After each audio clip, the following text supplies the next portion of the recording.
Class শুরু হবে তোমার।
হ্যাঁ, কি অবস্থা সবাই? কেমন আছেন সবাই? সবাই কি ঠিকমতো শুনতে পাচ্ছেন? একটু কমেন্টে জানান তো যে সবাই ঠিকমতো শুনতে পাচ্ছেন কিনা এবং দেখতে পাচ্ছেন কিনা।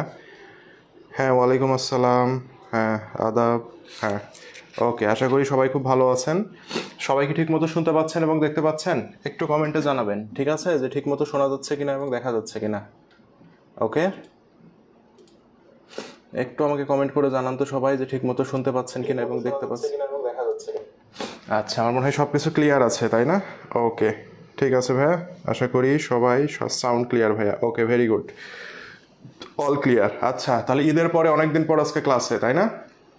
ঈদের পরে অনেকদিন পর আমরা আজকে ক্লাসে, যেহেতু পরীক্ষার আর খুব বেশি সময় নাই আপনাদের, আমাদের ফার্স্ট পেপারের কিছু চ্যাপ্টারের এমসিকিউ বাকি ছিল এবং আজকে একটা কথা বলি, আজকের ক্লাসটা খুবই ইম্পর্টেন্ট একটা ক্লাস হবে। হ্যাঁ, কারণ ফার্স্ট পেপারের পুরা যে বেসিকের যে অংশটুকু, হ্যাঁ, এই বেসিকের উপর থেকে সাধারণত প্রশ্ন হয়ে থাকে। তো আজকের ক্লাসটা করলে এখান থেকে প্রায় 8 থেকে 10টা এমসিকিউ আপনি ইজিলি কমন পাবেন, ঠিক আছে? আজকের ক্লাসটা যদি আপনি করেন 8 থেকে 10টা এমসিকিউ আপনার ইনশাল্লাহ কমন আসবে এখান থেকে, ঠিক আছে?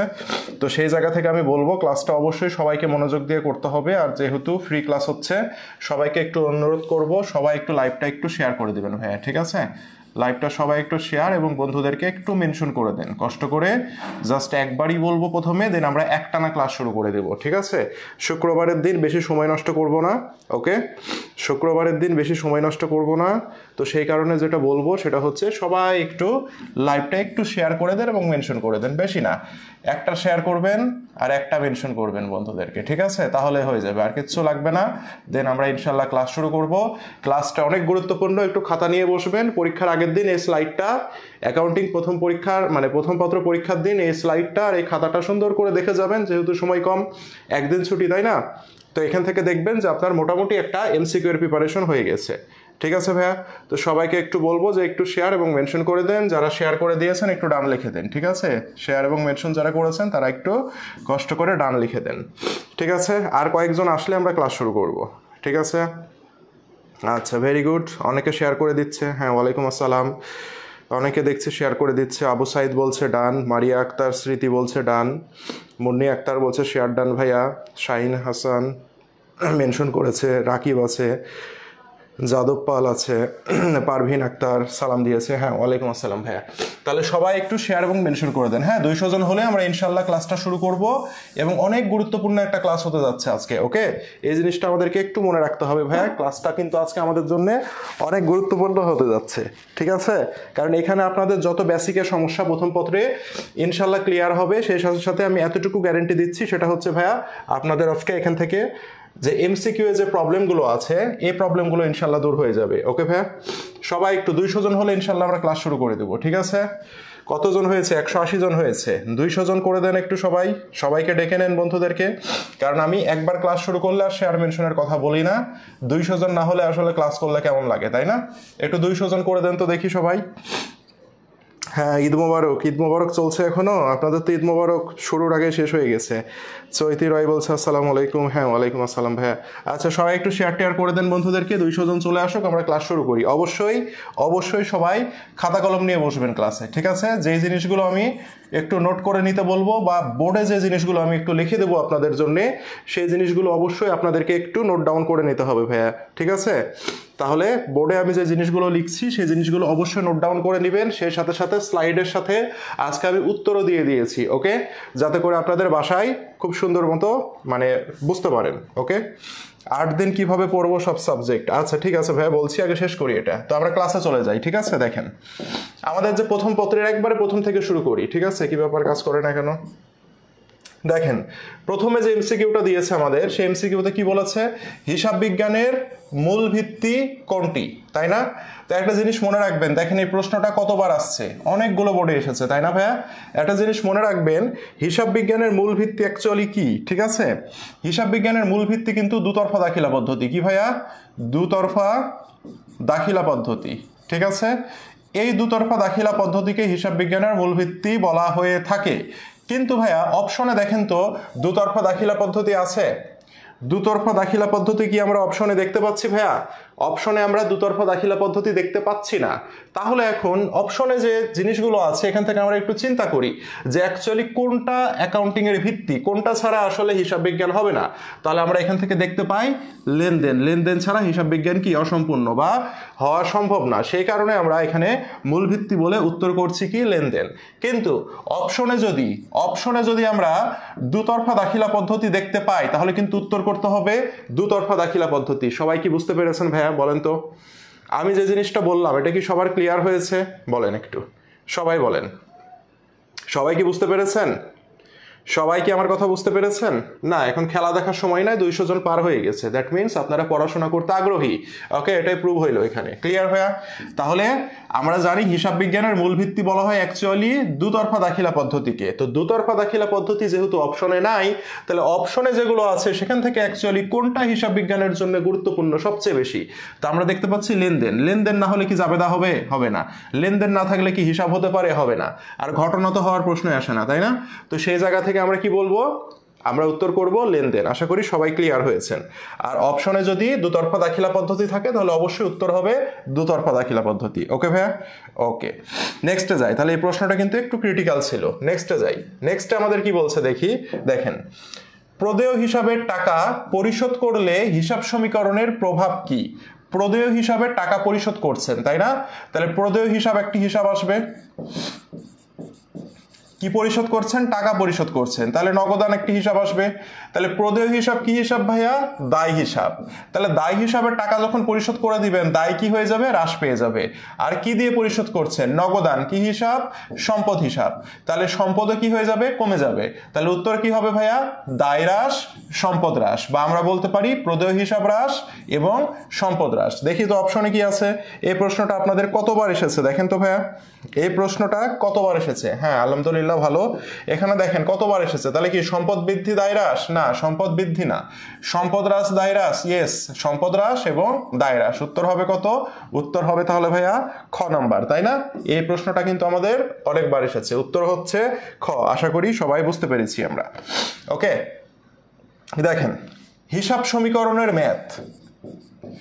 এগুলো আপনাদের পরীক্ষায় প্রতিটা বোর্ডে একটি করে আসবে, ঠিক আছে? এগুলো হচ্ছে হিসাব সমীকরণ সংক্রান্ত গাণিতিক সমস্যা বা ম্যাথ, এগুলো আপনাদের প্রতিটা বোর্ডে একটি করে আসবে। তো এই জিনিসগুলোকে আমরা সবাই পারি, এই জিনিসগুলো আমরা হয়তো অনেকে পারি কিন্তু মিশ্র কনসেপ্ট দিয়ে শিখে যাই, এগুলো কিন্তু অ্যাডমিশন টেস্টেও আসে। তো এই জিনিসগুলো শেখা খুব জরুরি, আমার সাথে হাতে কলমে করবেন, যারা পারি তারাও করবেন, যারা পারি না তারাও করবেন, ঠিক আছে? একটা প্রপার ওয়েতে আমরা একটু শেখার ট্রাই করি, ঠিক আছে? তাহলে এই অঙ্কগুলো আমরা একটু শেখার ট্রাই করি, এগুলো হচ্ছে হিসাব সমীকরণ সংক্রান্ত ম্যাথ, তাই না? কি দেখে বুঝলাম? দেখেন দায় আছে, মূলধন আছে, সম্পদ আছে, তার মানে কি এটা হচ্ছে হিসাব সমীকরণ সংক্রান্ত ম্যাথ। তাহলে এগুলো আমি আজকে আপনাদেরকে যেমনে শেখাবো এইভাবে শিখে যাবেন, এই রিলেটেড যত ম্যাথ দিক, ঘোরাই পেঁচাই দিক এক নিয়মে আমরা সমাধান করবো, ওকে ভাইয়া? তাহলে আমি যেভাবে শেখাচ্ছি এইভাবে সবাই একটু শেখার ট্রাই করবেন। প্রথমে সুন্দর করে হিসাব সমীকরণটা লিখবেন, পারবেন লিখতে? এ সমান এল প্লাস ওই, এটা হিসাব সমীকরণ না? এটা হিসাব সমীকরণ। এখন কি বলছে দেখেন, দায় ছিল 30,000 টাকা, ভাইয়া সমান চিহ্ন দেন, এল মানে দায় না? তাহলে এল এর নিচে 30,000 লিখেন, লিখেছি না? লিখেছি। এবং মূলধন ছিল 40,000 টাকা, তাহলে মূলধন লিখি প্লাস 40, মূলধন মানে কি মালিকানা সত্ত্ব না? 40 লিখলাম, ওকে?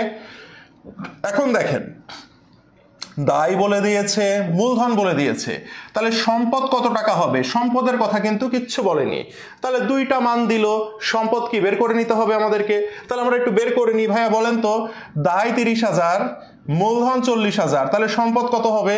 কি আছে? প্লাস করতে হবে, এই দুইটা প্লাস করলে সম্পদের মান পাবো, তাই না ভাইয়া? এই যে প্লাস আছে, তাহলে 40 আর 30 কত? সম্পদ তাহলে 70,000 না? 70,000, ঠিক আছে? সম্পদের মান দেয়া নাই, আমরা সুন্দর করে সম্পদের মান কি করে নিলাম? বের করে নিলাম। এবার আসি, এবার কি বলছে দেখেন, যদি দায় 10,000 টাকা হ্রাস পায়, দায় কই ভাইয়া? এই যে দায় কি হয়েছে? 10,000 টাকা হ্রাস পেয়েছে। দায় ছিল কত টাকা? 30,000 টাকা, 10,000 যদি হ্রাস পায় দায় কত হবে? 20,000 টাকা হবে, হইল?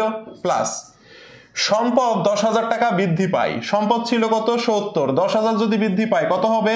80,000 হবে। এখন ভাইয়া বলেন তো, এটা হচ্ছে কিসের মান? এটা সম্পদের মান, এটি দায়ের মান, তাহলে এখানে মালিকানা সত্ত্বের মান কত হবে বলেন তো? কে বলতে পারে? আমরা জানি কি এটা প্লাস আছে, তো এই পাশে নিয়ে আসলে মাইনাস করতে হবে, তাহলে মালিকানা সত্ত্ব কত হবে? মালিকানা সত্ত্ব হবে 60,000 টাকা, ওকে? এতদূর কি সবাই ক্লিয়ার? এখন কি বলছে, তাহলে মূলধন কত বৃদ্ধি পেয়েছে? মূলধন কত এটা কিন্তু বলেনি, আপনাকে কিন্তু বলেনি যে মূলধনের পরিমাণ কত, এটা জিজ্ঞাসা করেনি। যদি বলতো মূলধনের পরিমাণ কত, তাহলে উত্তর হইতো কত? 60,000 টাকা, তাই না? আপনাকে বলেছে মূলধন কত বৃদ্ধি পেয়েছে, তাহলে মূলধন ছিল কত? ছিল 40,000, এখন হয়ে গেছে কত? 60,000, তাহলে কত বেড়েছে ভাইয়া? 20,000, তাহলে এই 20,000ই কি হবে আমাদের? এই 20,000ই আমাদের উত্তর হবে। সবাই কি বুঝছি ভাইয়া? বলেন তো, সবাই কি বুঝতে পেরেছি? এই জিনিসটা কি আমরা সবাই বুঝতে পেরেছি? এভাবে একটু মাথা ঠান্ডা রেখে করব, তাহলে এক নিয়মে আমরা সব সমাধান করতে পারবো, ঠিক আছে? এখানে অ্যাডমিশন টেস্টে আরো একটু ক্রিটিক্যাল দিবে, এইচএসসি তে একটু সহজ আসে, অ্যাডমিশনে একটু ক্রিটিক্যাল দিবে। তা আমরা যদি একটু মাথা ঠান্ডা করে স্টেপ বাই স্টেপ এভাবে যাই, তাহলে আমাদের জীবনে ভুল হবে না, ঠিক আছে ভাইয়া? এখানে যদি বলতো মূলধনের পরিমাণ কত, বৃদ্ধি না, যদি বলতো মূলধন কত, তাহলে উত্তর হইতো মূলধন কত? 60,000। বলেছে মূলধন বৃদ্ধি পেয়েছে কত, তাহলে ছিল 40 হয়ে গেল কত? 60, তার মানে মূলধন বৃদ্ধি পেয়েছে কত? 20,000। সবাই কি ক্লিয়ার ভাইয়া? সবাই কি ক্লিয়ার বলেন আমাকে? সবাই কি ক্লিয়ার হয়েছেন?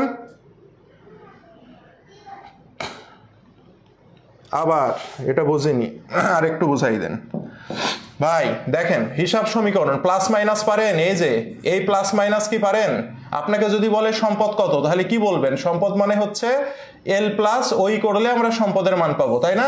তো এই যে প্লাস মাইনাস খালি, এখানে কিছুই না, সমানের এবারে খালি যোগ বিয়োগ, তাহলে হয়ে যায়। দেখেন কি বলেছে, দায় ছিল 30,000, তো দায়ের মান কত? এই যে দায় 30,000 বসান, প্লাস মূলধন ছিল কত?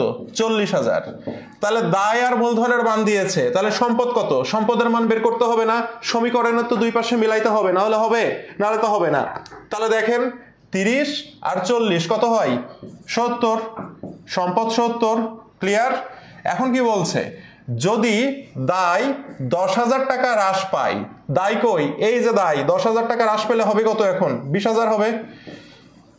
কি বলেছে সম্পদ 10,000 টাকা বৃদ্ধি পায় সম্পদ কত 80 আছে 10,000 70 আছে 10,000 বৃদ্ধি পেলে 80 হবে তাহলে আমাকে বলেন তো এই যে মূলধন কত হবে দুইটা মান পেলাম না তাহলে এখানে মূলধন কত ইজিলি বুঝতে পারবো তাহলে মূলধনের মান বের করব এই পারের মান বের করব তাহলে কি এই 80 থেকে 20,000 কে এই পাশে নিয়ে আসেন তাহলে -20,000 হয়ে গেল তাহলে এখানে কত হবে 60,000 হবে এখন জানতে যাচ্ছে মূলধন কত বৃদ্ধি পেয়েছে মূলধন ছিল কত আগে ছিল 40,000 এখন হয়ে গেল 60,000 তাহলে মূলধন বৃদ্ধি পেয়েছে কত 20,000 মূলধন বৃদ্ধি পেয়েছে কত 20,000 এই 20,000 এর উত্তর আমার এরপরে না বুঝলে কি কিছু করার আছে বলেন তো ভাইয়া এরপরে কি না বোঝার কিছু আছে সবাই কি বুঝতে পেরেছি ভাইয়া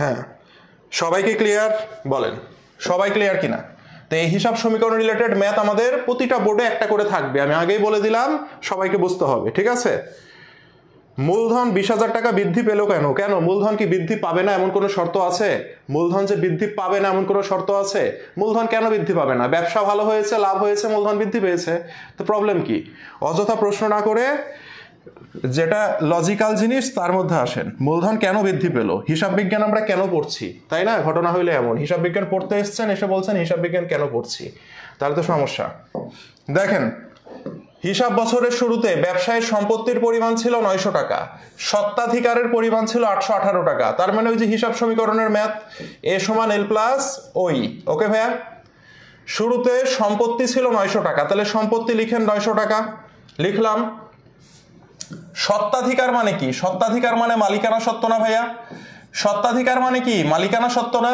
তাহলে মালিকানা সত্ত্ব ছিল কত টাকা বলেছে দেখেন তো 818 টাকা ভাইয়া সম্পদের মান দেয়া আছে মালিকানা সত্ত্বের মান দেয়া আছে তাই না ভাইয়া এখন বলেন দায়ের মান কত হবে তাহলে দায়ের মান হবে কি 900 থেকে 818 মাইনাস করে দিতে হবে তাহলে কত আসে 82 টাকা হয় এই যে লিখে দিলাম ওকে দুই পাশকে সমান করতে হবে সারা বছরে সম্পত্তি বৃদ্ধি পেয়েছে 60 টাকা সম্পত্তি ছিল 900 টাকা 60 টাকা বৃদ্ধি পেলে কত হবে 960 টাকা ওকে দায় হ্রাস পেয়েছে কত টাকা 20 টাকা দায় ছিল কত টাকা দায় ছিল কত টাকা 82 টাকা যদি 20 টাকা হ্রাস পায় তাহলে কত হবে 62 টাকা এখন আপনার জানতে চাচ্ছে বছর শেষে স্বত্বাধিকারের পরিমাণ কত মানে এখন কোনো বৃদ্ধি বলেনি এখানে কত টাকা হবে সেটা জানতে চাচ্ছে তাহলে এই টাকা থেকে এই টাকা আমরা মাইনাস করে দিই 960 থেকে 62 কে মাইনাস করে দিই তাহলে কত টাকা হয় ভাইয়া বলেন তো 60 বাদ দিলে 900 898 টাকা তাহলে এটাই হচ্ছে আমার কি এটাই হচ্ছে আমার উত্তর আমি যদি ক্যালকুলেশনে ভুল না করি এটাই হচ্ছে আমাদের উত্তর আর যদি বলতো মালিকানা সত্ত্ব বা স্বত্বাধিকার বৃদ্ধি পেয়েছে কত তাহলে এখানে ছিল মালিকানা সত্ত্ব কত 818 থেকে হয়ে গেল কত 898 দ্যাট মিন্স বৃদ্ধি পেয়েছে কত টাকা 80 টাকা বৃদ্ধি পেয়েছে যদি বৃদ্ধি জিজ্ঞাসা করতো এর আগের অঙ্কের মতো তাহলে উত্তর হয়তো 80 টাকা আর এখন জিজ্ঞাসা করেছে স্বত্বাধিকারের পরিমাণ কত কখন বছর শেষে তার মানে এটা বছর শেষে কতর পরিমাণ 898 টাকা সবাইকে ক্লিয়ার হয়েছি ভাইয়া বলেন সবাইকে ক্লিয়ার হয়েছি ওকে ভেরি গুড আশা করি সকলে বুঝতে পেরেছেন ভেরি গুড থ্যাংক ইউ তাহলে উত্তর কত হবে ভাই আমাদের উত্তর হবে 898 টাকা হ্যাঁ একজন বলেছে এটা মুখস্থ আছে হ্যাঁ এটা বোর্ডে আসছে তো বেশিবার সেই কারণে হয়তো মুখস্থ ঠিক আছে নেক্সটে যাই আমরা পরে যাই দেখেন এগুলো আসে এবং এগুলো আবার আরো সহজ দেখেন জনাব রাকিবের ব্যবসায়ের দায় ছিল 8,000 স্বত্বাধিকার ছিল 10,000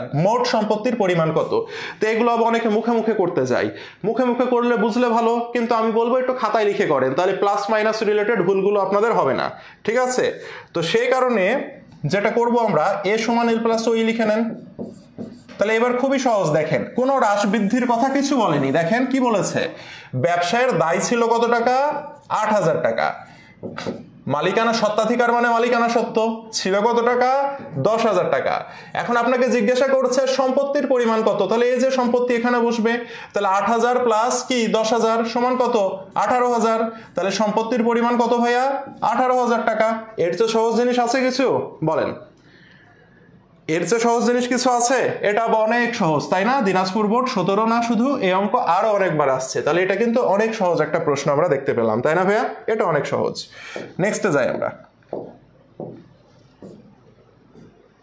দেখেন এটাও আপনারা পারবেন। জনাব ইউনুস খুচরা ব্যবসায়ী, বছর শেষে দায় ছিল এত টাকা, মালিকানা সত্ত্ব ছিল এত টাকা, তাহলে সম্পত্তি কত হবে? আমরা জানি কি দায়ের সাথে মালিকানা সত্ত্ব যদি আমরা যোগ করে দিই তাহলে আমরা কি পাই? সম্পদ পাই না ভাইয়া? তাহলে যোগ করে দেন, কত? এটা আর এটা যোগ করে দেন, যোগ করে দিলে যা হবে তাই উত্তর। কত? 15 আর 9 কত? 24, আর এখানে 24,580 হবে তাহলে, তাই না ভাইয়া? 24,580 হবে সম্পদের পরিমাণ। ক্লিয়ার সবাই? আগেরটার মতোই, এটা আগেরটার মতোই, ঠিক আছে? এই সবাই একটু বেশি মানে আজে বাজে কথা বলছেন, হ্যাঁ বেশি। দিনাজপুর বোর্ড এত সহজ করে কেন, সবাই দেখে দেখে মারছে, এগুলো কি কথা ভাই?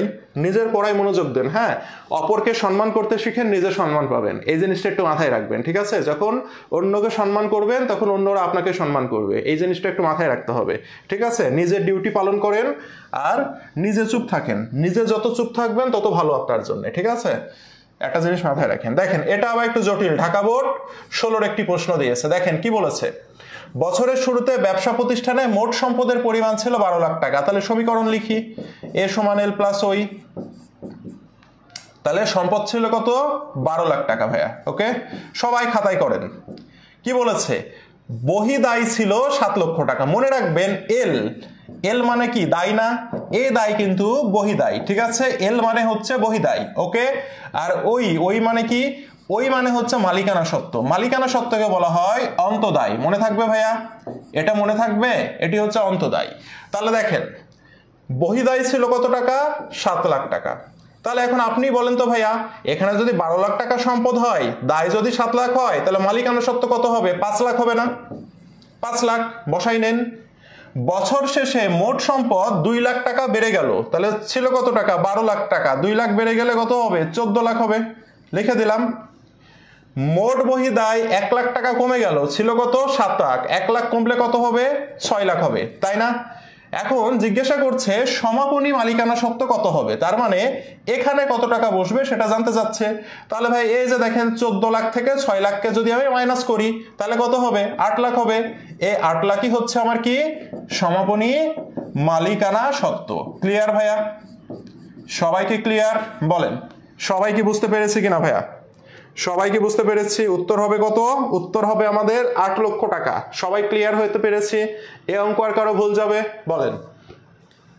এখন এই মালিকানা সত্ত্বকে ঢাকা ইউনিভার্সিটি একবার সেম প্রশ্ন করেছিল, এই টাইপেরই প্রশ্ন, কিন্তু মালিকানা সত্ত্ব না বলে বলেছিল নিট সম্পদ কত।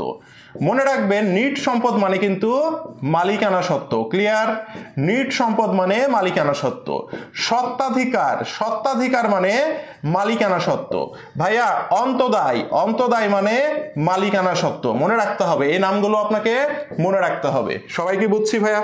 বলেন। সবাই কি বুঝতে পেরেছি?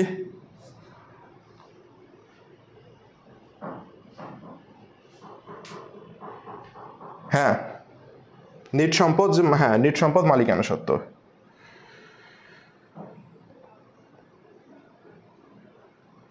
সবাই ক্লিয়ার? ওকে, নেক্সটে যাই আমরা, ঠিক আছে? তাহলে উত্তর হবে 8 লাখ টাকা। দেখেন এখানে বলেছে 10,000 টাকার প্রদেয় হিসাবের পূর্ণ নিষ্পত্তিতে 9,850 টাকায় নিষ্পত্তি করা হলে হিসাব সমীকরণের লেনদেনটির প্রভাব কি হবে? তাহলে এই জায়গাতে আমাদের একটু প্রবলেম আছে, তাই না? এই জায়গাতে আমাদের একটু প্রবলেম আছে, পূর্ণ নিষ্পত্তিতে আমাদের কি আছে? একটু প্রবলেম আছে, তাই না? তাহলে আমরা একটু দেখার ট্রাই করি ভাইয়া। 10,000 টাকা প্রদেয় হিসাব, প্রদেয় হিসাব আমার কাছ থেকে পেত কত টাকা? 10,000 টাকা। দ্যাট মিনস প্রদেয় হিসাবে আছে কত টাকা? প্রদেয় হিসাবে আছে 10,000 টাকা। পূর্ণ নিষ্পত্তিতে 9,850 টাকায় নিষ্পত্তি করা হলো, তাহলে প্রদেয় হিসাবকে আমরা কি টাকা পরিশোধ করি না প্রদেয় হিসাবের কাছ থেকে টাকা পাই? বলেন তো। প্রদেয় হিসাব মানে হচ্ছে পাওনাদার, পাওনাদারকে আমরা কি করি? টাকা পরিশোধ করি। তার মানে 9,000 পূর্ণ নিষ্পত্তি হয়েছে কত টাকায়? 9,850 টাকায়।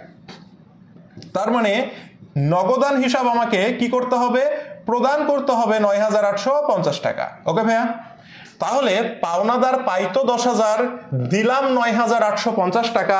আমার কি লাভ হইল না ক্ষতি হইল ভাইয়া?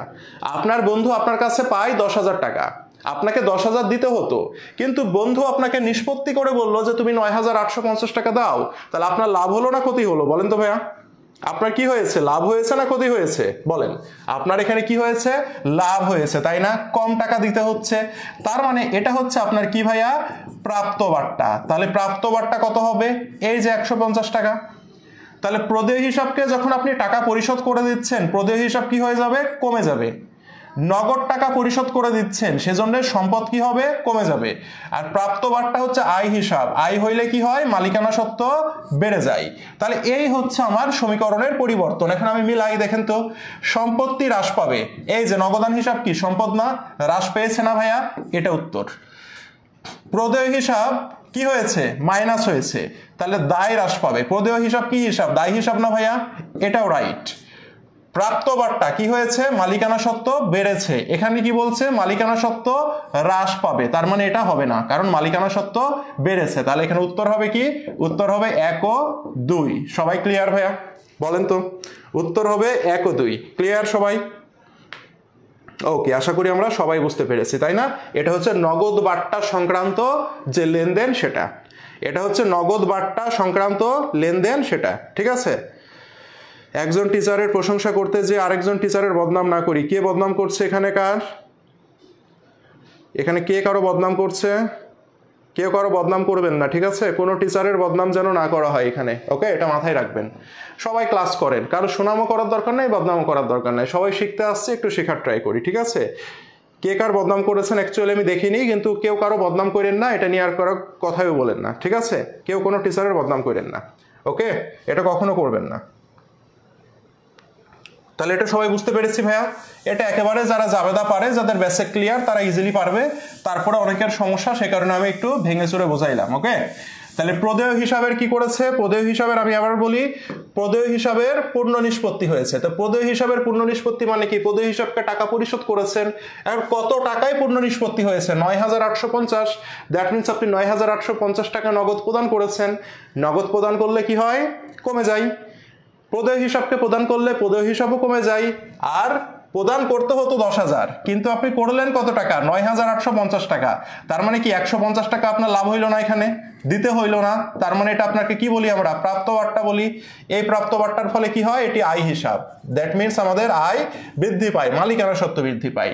তো এখানে সব অপশনে ছিল মালিকানা সত্ত্ব হ্রাস পাবে, সেজন্য এটা উত্তর হলো না। ক্লিয়ার ভাইয়া? সবাই ক্লিয়ার? ওকে। কে নাজমুল স্যারের নামে বদনাম করছে? আমি তো বললাম কোনো স্যারের নামে কিসের জন্য বদনাম করবেন ভাই, কিসের জন্য বদনাম করবেন? সব টিচাররা তো কষ্ট করে শেখাচ্ছে, তাই না? তো বদনাম কেউ কারো নামে করবেন না, ঠিক আছে? ঠিক আছে, কিসের জন্য বদনাম করবে? হ্যাঁ, কেউ কারো নামে বদনাম করবেন না, ঠিক আছে? কারো সুনাম করতে যে কারো বদনাম করার দরকার নাই, এবং কোনো টিচারের নামে বদনাম করার দরকার নাই, ঠিক আছে? সবাই কষ্ট করে পড়াচ্ছে, ঠিক আছে? বাদ দেন, প্রসঙ্গ চেঞ্জ করেন, ক্লাস করেন সবাই, তাহলে খুশি হবে। দেখেন, পুরাতন আসবাবপত্র মেরামত বাবদ মজুরি প্রদান করা হলে কোন হিসাবটি ডেবিট হবে, বলেন তো ভাইয়া, বলেন। এটার উত্তর কি হবে? এখান থেকে অনেক কিছু শেখার আছে, অপশন নাই। ঢাকা ইউনিভার্সিটিতে এই প্রশ্ন আসছে, হ্যাঁ, এটা অপশন নাই। বলেন, উত্তর করেন, এটা হচ্ছে অপশন নাই, বলেন। এটা অপশন নাই, বলেন তো ভাইয়া, এটার উত্তর কি হবে? এটার উত্তর কি হবে বলেন, কে বলতে পারে ভাইয়া? এটার উত্তর করেন, এটার উত্তর কি হবে ভাইয়া, বলেন তো দেখি, এটার কি উত্তর হবে, কে বলতে পারে? এক্সপেন্স, এক্সপেন্স আবার উত্তর হইতে পারে? কেমনে হবে ভাই?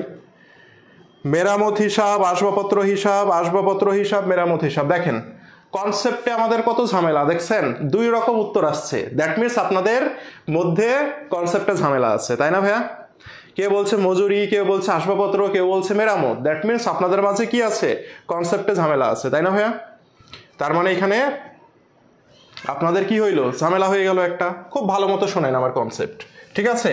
খুব ভালো মতো শুনেন, মুখস্থ করতে হবে না, মাথার মধ্যে কনসেপ্ট রাখবেন, ইজিলি পারবেন। ভাইয়া বলেন, আসবাবপত্র কি হিসাব? আসবাবপত্র হচ্ছে স্থায়ী সম্পদ হিসাব। ক্লিয়ার ভাইয়া? স্থায়ী সম্পদ হিসাব, ওকে? আচ্ছা, আসবাবপত্র হচ্ছে স্থায়ী সম্পদ হিসাব। এখন কি করেছি, মেরামত করেছি, তাই না? মেরামত বাবদ মজুরি প্রদান করেছি। ভাইয়া বলেন তো, কোন সম্পদ ব্যবহার করার আগে মেরামত করি না ব্যবহার করার পরে মেরামত করি, কে বলতে পারে ভাইয়া, বলেন তো? ভাই এখানে বলেছে কোন হিসাবকে ডেবিট করব, জাবেদা করা শুরু করে দিয়েছেন। হ্যাঁ, একটু বোঝার ট্রাই করেন, আমার কথাটা শোনেন ভালো করে। হ্যাঁ, আমার কথাটা ভালো মতো শোনার ট্রাই করেন। জাবেদা করতে হবে না। এখানে কি কোথাও বলেছে যে জাবেদা করো? এখানে কি বলেছে জাবেদা করো? বলছে কোন হিসাবটি ডেবিট হবে। আপনারা জাবেদা করা শুরু করে দিয়েছেন। পরে মেরামত কখন করি আমরা? পরে করি। ঠিক আছে, স্থায়ী সম্পদ ব্যবহারের পরে যদি কোনো কাজ হয়ে থাকে তাহলে ওই কাজের নামে হিসাব লিখতে হবে। ক্লিয়ার ভাইয়া? স্থায়ী সম্পদ ব্যবহারের পরে যদি কোনো কিছু হয়ে থাকে তাহলে তার নামে হিসাব লিখতে হবে। তো স্থায়ী সম্পদ ব্যবহারের পরে আমরা মেরামত করি, দ্যাট মিনস এখানে কি হবে? মেরামত খরচ ডেবিট হবে। ঠিক আছে, এখানে কি হবে? মেরামত খরচ ডেবিট হবে এখানে। ক্লিয়ার ভাইয়া? সংস্থাপন ব্যয়, সংস্থাপন মানে কি? বসানোর খরচ, তাই না? সংস্থাপন ব্যয় মানে হচ্ছে বসানোর খরচ। এই যে আমার এই বোর্ডটা, এই বোর্ড হচ্ছে একটা স্থায়ী সম্পদ ধরেন, তাই না? তো এই বোর্ডটা আমি এখানে বসাইতে অবশ্যই একটা টাকা লেগেছে। তো এই বোর্ড বসানোর আগে আমি কি ব্যবহার শুরু করতে পারবো? এখানে বসাইছি, তারপরে ব্যবহার করছি। তাহলে ব্যবহার শুরু করার আগে যদি কোনো খরচ হয় তাহলে সেই সম্পদের নামে হিসাব লিখতে হবে। বোঝা গেছে? ব্যবহার শুরু করার আগে যদি কোনো খরচ হয় তাহলে সেই সম্পদের নামে হিসাব লিখতে হবে। তাহলে এখানে যদি বলতো আসবাবপত্র সংস্থাপন, ভালো করে বুঝেন, আসবাবপত্র সংস্থাপন ব্যয়, তাহলে ডেবিট করব কাকে? সংস্থাপন ব্যয়টা আগে হয় না পরে হয়? উত্তর হচ্ছে সংস্থাপন ব্যয় আগে হয়, ব্যবহারের আগে হয়। সেজন্য আমরা এখানে লিখতাম কি হিসাব? এখানে আমরা লিখতাম আসবাবপত্র হিসাব। ক্লিয়ার ভাইয়া? ভাইয়া এখানে মেরামতটা কি আগে হয়েছে না পরে হয়েছে? উত্তর হচ্ছে মেরামত পরে হয়েছে। কারণ মেরামত কখন হয়? একটা জিনিস ব্যবহার করি, নষ্ট হয়, তারপরে মেরামত করি, তার মানে পরে হয়েছে। যদি পরে হয়ে থাকে তাহলে সম্পদের নামে হিসাব লিখতে হবে না। কার নামে হিসাব লিখবো? ওই খরচের নামে হিসাব লিখবো। তো এখানে খরচটা কি? খরচটা হচ্ছে মেরামত, তাহলে এখানে লিখতে হবে মেরামতের নামে হিসাব। সবাই কি কনসেপ্টটা ক্লিয়ার হয়েছেন? সবাই কি কনসেপ্টটা ক্লিয়ার হয়েছেন ভাইয়া? বলেন তো, সবাই কি ক্লিয়ার হয়েছেন কনসেপ্টটা? আরে ভাই মজুরি লিখবো না মেরামত লিখবো সেটা পরের কথা, কনসেপ্ট বুঝছেন কিনা সেটা বলেন। হুদাই জিনিস নিয়ে লাফালাফি করেন, হুদাই জিনিস নিয়ে লাফালাফি করেন, তাই না? আন্দাজে জিনিস নিয়ে লাফালাফি করেন, কনসেপ্ট বুঝছেন কিনা সেটা বলেন। বলেন, সবাই কি বুঝতে পেরেছেন আমার কথাটা? হ্যাঁ, এটা বুঝছেন কিনা বলেন, পরে বলেন। মেরামত আর মজুরি কি দুইটাই কি ব্যয় হিসাব না? তো এটা নিয়ে লাফালাফি করার দরকার আছে? অপশন কি দিয়েছি? অপশনে যেটা থাকবে আমরা সেটা দিব, এত লাফালাফি করার তো দরকার নাই। আগে যেটা কনসেপ্ট বলছি এটা বুঝছেন কিনা সেটা বলেন। এটা না বুঝে লাফাবেন খালি, একটু পরে বলবেন যে ভাই আবার বলেন আবার বলেন। তো রোবটের মতো তো বারবার বলা যায় না ভাই, সেজন্য প্রথমে শোনেন ভালো করে। আমি কিন্তু 3-4 বার বলেছি, উদাহরণ দিয়েছি, সেটা বাদ দিয়ে পড়ে আছেন মজুরি লেখা যাবে না। এগুলো হচ্ছে ভুল। হ্যাঁ, দেখেন দেখেন, তাহলে উত্তরে কি আছে? দেখেন উত্তরে আছে মেরামত, উত্তরে আছে মজুরি। তাহলে মজুরি দিলে হবে, এখানে অবশ্যই কি দিতে হবে? মেরামত দিতে হবে। ঠিক আছে, মেরামত খরচ ডেবিট। ঠিক আছে, মেরামত খরচ ডেবিট। ক্লিয়ার ভাইয়া? তাহলে উত্তর হবে কি? মেরামত খরচ। সবাই বুঝতে পেরেছেন? উত্তর হবে মেরামত। সবাই বুঝছেন? বলেন।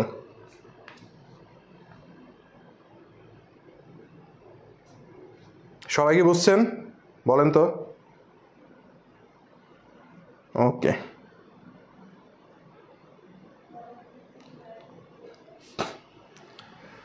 ঠিক আছে, আশা করি উত্তর পেয়েছেন সবাই। ঠিক আছে, মেরামত খরচ তাহলে মেরামত হবে। দেখেন ভ্যাট নিয়ে ঝামেলা আছে, তাই না? বিক্রয়কারীর নিকট ভ্যাট কোন ধরনের হিসাব? ওকে, তাহলে বিক্রয়কারীর নিকট হচ্ছে ভ্যাট দায়। ঠিক আছে, বিক্রয়কারীর নিকট ভ্যাট হচ্ছে দায়। ভাইয়া কোন ধরনের দায়? চলতি দায়। ঠিক আছে, আর ক্রেতার কাছে ভ্যাট কি? ক্রেতার কাছে আমরা যখন ভ্যাট চলতি হিসাব করি, ক্রেতার কাছে হচ্ছে ভ্যাট হচ্ছে সম্পদ হবে। কোন সম্পদ ভাইয়া? চলতি সম্পদ। ওকে, আর সরকার, সরকারের কাছে কি ভ্যাট বলেন তো?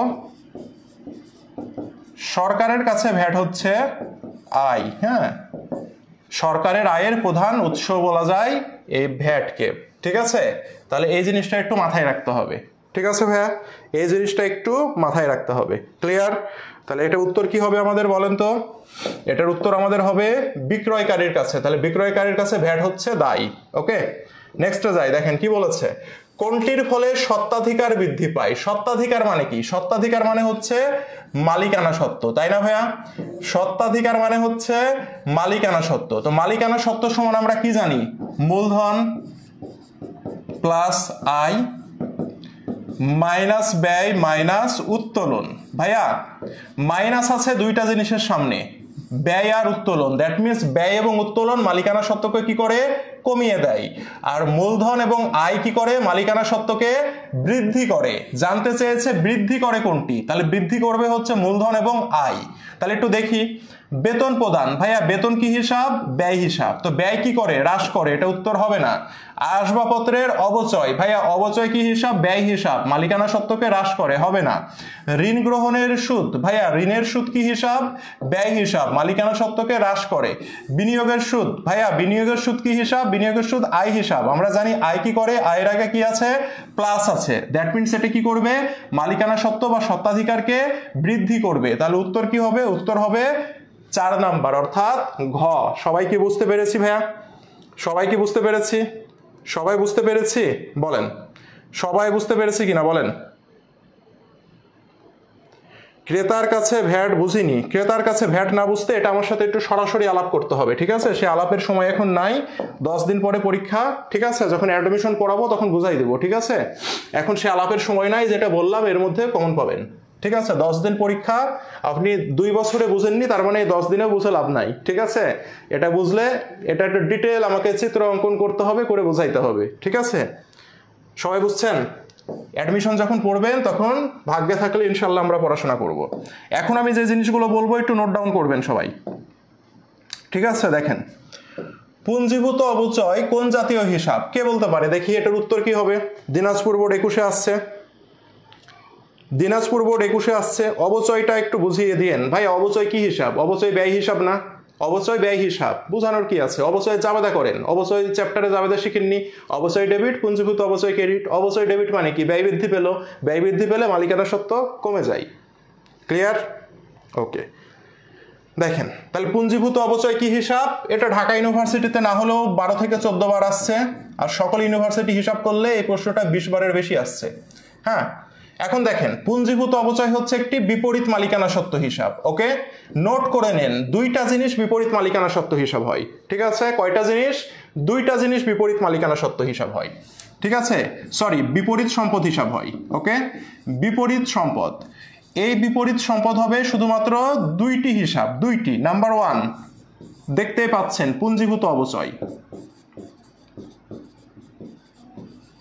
এই পুঞ্জীভূত অবচয়ের আরো নাম আছে, আছে না? সব নামই মনে রাখতে হবে। অবচয় সঞ্চিতি, তারপরে আছে ক্রমযোজিত অবচয়। অ্যাডমিশনে প্রশ্ন আসে, এটাকে বলে জমাকৃত অবচিতি নামে, ঠিক আছে ভাইয়া? এটা একটা হইলো।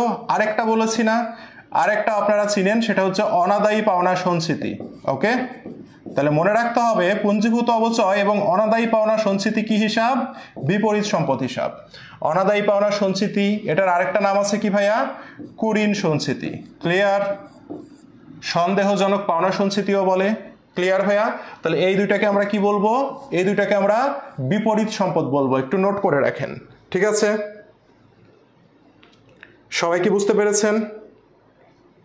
সবাই কি বুঝতে পেরেছেন ভাইয়া? এটা একটু সুন্দর করে নোট করে রাখেন। হ্যাঁ, এটা সুন্দর করে একটু নোট করে রাখেন। এই দুইটা হিসাবকে আমরা কি বলবো? এই দুইটা হিসাবকে আমরা বলবো বিপরীত সম্পদ হিসাব। ওকে, আচ্ছা, ভেরি গুড। বিপরীতটা বুঝাই দেন। বিপরীত যেটা বললাম এতটুকুই বুঝে রাখেন ভাইয়া। বিপরীত নিয়ে যদি বুঝতে হয় তাহলে আমার 1 নাম্বার ক্লাসটা করবেন, ঠিক আছে? এগুলোর উপরে 1 নাম্বার ক্লাসটা করবেন, বিপরীতটা বুঝে যাবেন। ওকে, নেক্সটে যাই। সেখানে বোঝানো হয়েছে মিস্টার আরিফের জানুয়ারির 1 তারিখে হিসাবের কি ছিল? উদ্বৃত্ত ছিল। উদ্বৃত্ত মানে কি? জেড ছিল। এটাও আমি 1 নম্বর ক্লাসে করাইছিলাম। সৃজনশীল প্রশ্নে আপনাদের এটা আসে, তাই না? তাহলে আমাদের হিসাবের কি যে দেয়া আছে, জের দেয়া আছে। এখন প্রশ্নে জানতে চাচ্ছে 1 জানুয়ারি তারিখে আরিফের মোট সম্পদ কত টাকা। কি সম্পদ? মোট সম্পদ। মোট সম্পদ মানে কি? সকল সম্পদের যোগফলই হবে মোট সম্পদ। আর যদি বলতো নিট সম্পদ, নিট সম্পদ মানে হচ্ছে মালিকানা সত্ত্ব, অর্থাৎ সম্পদ থেকে দায় বাদ দিলে যেটা থাকতো সেটাই হচ্ছে নিট সম্পদ বা মালিকানা সত্ত্ব। ওকে, জানতে চেয়েছে মোট সম্পদ, তাহলে সম্পদের যোগফল করে দিলে উত্তর হয়ে যাবে। তাহলে আমরা দেখি তো, হাতে নগদ, হাতে নগদ একটি সম্পদ হিসাব, ব্যাংক জমা একটি সম্পদ হিসাব, আসবাবপত্র একটি কি হিসাব? সম্পদ হিসাব, মজুদ পণ্য কি হিসাব ভাইয়া? সম্পদ হিসাব। এই তো, আর কিছু আছে? প্রদেয় হিসাব হচ্ছে দায়, বকেয়া বেতন হচ্ছে দায় হিসাব। তাহলে আমরা দেখতে পাচ্ছি এই কয়টা জিনিস, এই 4টা জিনিসকে যোগ করেন, করলে যেটা হবে সেটাই হচ্ছে মোট সম্পদের পরিমাণ। ক্লিয়ার? সবাই কি বুঝতে পেরেছেন ভাইয়া? ক্লিয়ার? বলেন, সবাই কি বুঝতে পেরেছেন? ওকে, তাহলে 4,50,000 হবে, খুব ইজিলি আমরা বুঝে নিয়েছি। পরে যাই, 4,50,000 আছে, উত্তরে 8 লক্ষ কেন দেয়া? মিস্টেক হয়েছে নাকি এখানে অপশনে? অপশনে কি কোথাও মিস্টেক হয়েছে? আচ্ছা, তাহলে অপশনে মনে হয় মিস্টেক আছে, তাই না? এটা দাঁড়ান দেখি একটু। 1,05,000, তারপরে কত দেয়া আছে? 1,10,000। অপশনগুলো কি চেঞ্জ করা হয়নি? 1,15,000 আর 1,20,000। তাহলে এখানে কত? 1 2 3 4, 4,20 30 50, 4,50,000। রাইট, এখানে হবে 4,50,000। হ্যাঁ, এটা আমি একটু বলে দিলাম, এখানে অপশনে মিস্টেক আছে। হ্যাঁ, অপশনে মিস্টেক আছে, দাঁড়ান ঠিক করে দিই, না হলে এটা কিছু ছেলেমেয়ে ক্লাস করবে না, লাস্টে এটা নিয়ে মাথা খারাপ করবে। তারা কিছু ছেলেমেয়ে ক্লাস করবে না, তখন এটা নিয়ে মাথা খারাপ করবে যে স্যার উত্তর ভুল দিলেন। হ্যাঁ, এই হইল গেল। ঠিক আছে, তাহলে এটা কত হবে? 4,50,000 টাকা। ক্লিয়ার ভাইয়া? সবাই ক্লিয়ার? সবাইকে ক্লিয়ার হয়েছেন? বলেন। আচ্ছা, তাহলে নেক্সটে যাই আমরা, দেখি এখানে কি বলছে দেখেন তো। এখানে আমাদের যেটা বলেছে সেটা হচ্ছে মিস্টার আরিফের জানুয়ারি 1 তারিখে হিসাব, মানে ওই অঙ্কই দিয়ে আপনাকে কি বলছে, প্রারম্ভিক মূলধন কত টাকা। তাহলে প্রারম্ভিক মূলধন যেহেতু আপনাকে বের করতে বলেছে আর এখানে উদ্বৃত্ত দেয়া আছে, তাহলে আমরা কি করব? মোট সম্পদ 1 তারিখের মোট সম্পদ থেকে মাইনাস করব কি? 1 তারিখের মোট দায়কে মাইনাস করব আমরা। তাহলে মোট সম্পদ থেকে মোট দায়কে মাইনাস করেন তো ভাইয়া, দেখি কত আসে। বলেন তো ভাইয়া, মোট সম্পদ থেকে মোট দায়কে মাইনাস করেন তো দেখি কত আসে। বলেন, মোট সম্পদ থেকে মোট দায়কে মাইনাস করেন। মোট সম্পদ আসলো কত? 4,50,000, তাই না? এখান থেকে মাইনাস করেন মোট দায়কে। মোট দায় কত আছে দেখি তো আমরা। এই যে 33,000 আর এখানে 18,000, 33 আর 18 কত হয় বলেন তো? 33 আর 18 তে 51,000 টাকা হয় না? 51,000। তাহলে 4,50,000 থেকে 51 বাদ দিলে কত? 3,99,000 টাকা হয়। দেখেন তো ভাই, এটা হয় কিনা? এটা হয় 3,99,000। তাহলে 3,99,000 যদি হয়ে থাকে, তাহলে আমরা একটু দেখি তো কি হয়। অপশনে কি আছে? 3,99,000। এই যে অপশনে আছে 3,99,000 টাকা। ক্লিয়ার ভাইয়া? ও, একজন বলছে স্যার কিভাবে বুঝবো যে এটা প্রারম্ভিক না সমাপনী? ভাইয়া দেখেন, 1 জানুয়ারি তারিখে হিসাবের উদ্বৃত্ত ছিল, তাই না? এটা 1 তারিখে আপনি নিয়ে আসছেন। 1 তারিখে নিয়ে আসছেন মানে কি? গত বছরের যেটা সমাপনী 1 তারিখে এসে কি হয়? প্রারম্ভিক হয়, তাই না? তার মানে এটা গত বছরের মজুদ পণ্য আপনি নিয়ে আসছেন। ঠিক আছে, গত বছরের মজুদ পণ্যটা এটি সম্পদ হিসাবে নিয়ে আসছেন। আর একটা জিনিস মনে রাখবেন, 1 তারিখে যে উদ্বৃত্তগুলো থাকে, অর্থাৎ বিগত সাল থেকে যে উদ্বৃত্তগুলো আমরা এবছরে নিয়ে আসি, সেটাতে শুধুমাত্র প্রারম্ভিক দাখিলায় সম্পদ, দায় এবং মালিকানা সত্ত্ব থাকে, এখানে কোনো আয় এবং ব্যয় হিসাব থাকে না। ক্লিয়ার ভাইয়া? এটা হচ্ছে 1 তারিখ। এই 1 তারিখের উদ্বৃত্তে সবসময় সম্পদ, দায় আর মালিকানা সত্ত্ব থাকে। এখানে এর বাইরে আয় আর ব্যয়ের কোনো কি থাকে না? আয় ব্যয় হিসাব থাকে না। ঠিক আছে, আপনারা পড়বেন প্রারম্ভিক দাখিলা, জাবেদাতে একটা চ্যাপ্টার আছে, জাবেদা চ্যাপ্টারে একটা এমসিকিউ আসে যে প্রারম্ভিক দাখিলায় কোন কোন হিসাব আসে। প্রারম্ভিক দাখিলায় সম্পদ, দায় এবং মালিকানা সত্ত্ব এই 3টা হিসাব আসে। ক্লিয়ার ভাইয়া? এই কারণে। সবাই বুঝতে পেরেছেন? তাহলে 1 তারিখে যদি আপনি কোনো মজুত পণ্য এইভাবে যদি দেখেন, এই অঙ্কের ক্ষেত্রে আমি আবারও বলছি, রেওয়া মিলের ক্ষেত্রে না, ওকে, রেওয়া মিলের ক্ষেত্রে না, শুধুমাত্র এই অঙ্কের ক্ষেত্রে আপনি যখন দেখবেন তখন এখানে কি করবেন, এটা যেহেতু প্রারম্ভিক দাখিলা, এখানে আয় আর ব্যয় নামে কোনো হিসাব থাকবে না। এখানে যেটা থাকবে এগুলো হচ্ছে শুধুমাত্র সম্পদ দায় এবং মালিকানা সত্ত্ব থাকবে। ক্লিয়ার ভাইয়া? সবাই সবাই ক্লিয়ার কিনা বলেন? ঠিক আছে, ওকে। তাহলে এটার উত্তর হইল কত? 3,99,000, তাই না? তাহলে আশা করি আমরা সবাই ক্লিয়ার হতে পেরেছি। এখন দেখেন, হিসাব চক্র থেকে আপনাদের একটি এমসিকিউ থাকে সাধারণত, ওকে, হিসাব চক্র থেকে আমাদের সাধারণত একটি এমসিকিউ থাকে।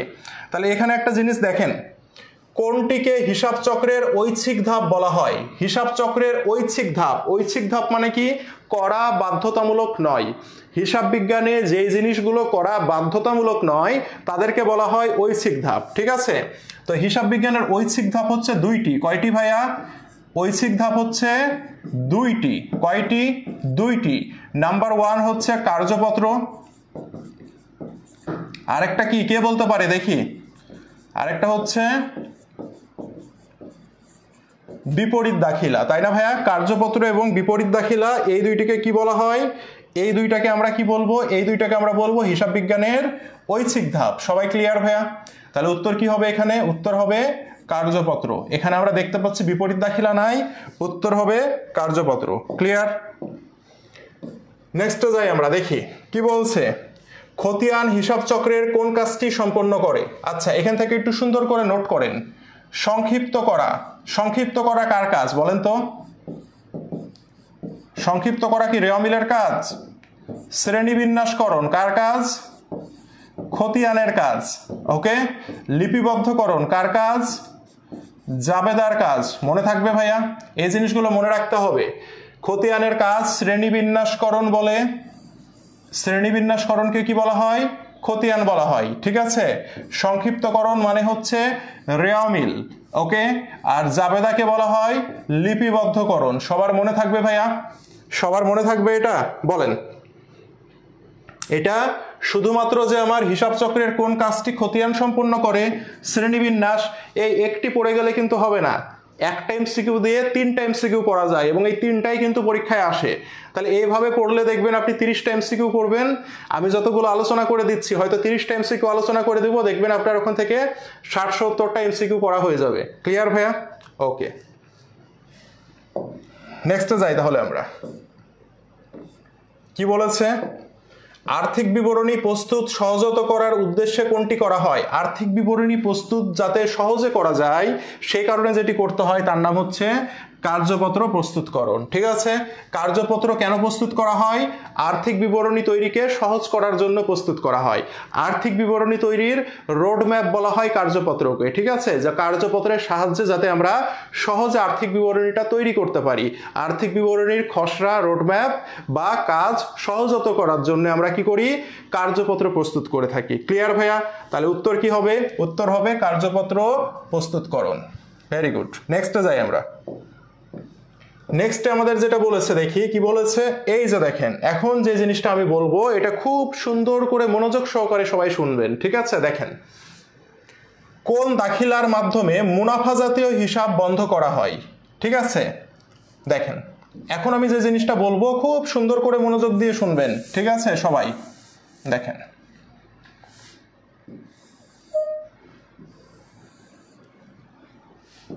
এবং নোট করবেন।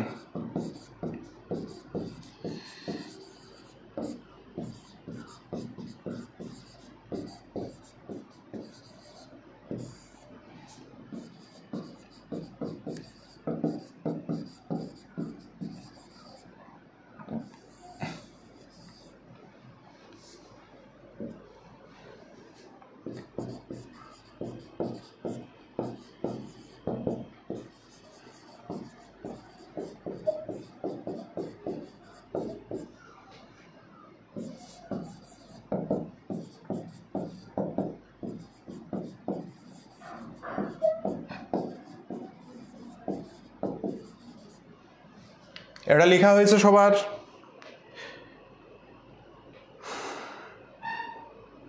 এটা কি সবার লেখা হয়েছে বলেন তো? আচ্ছা, এই জিনিসটা সবাই লিখেন আগে, ঠিক আছে?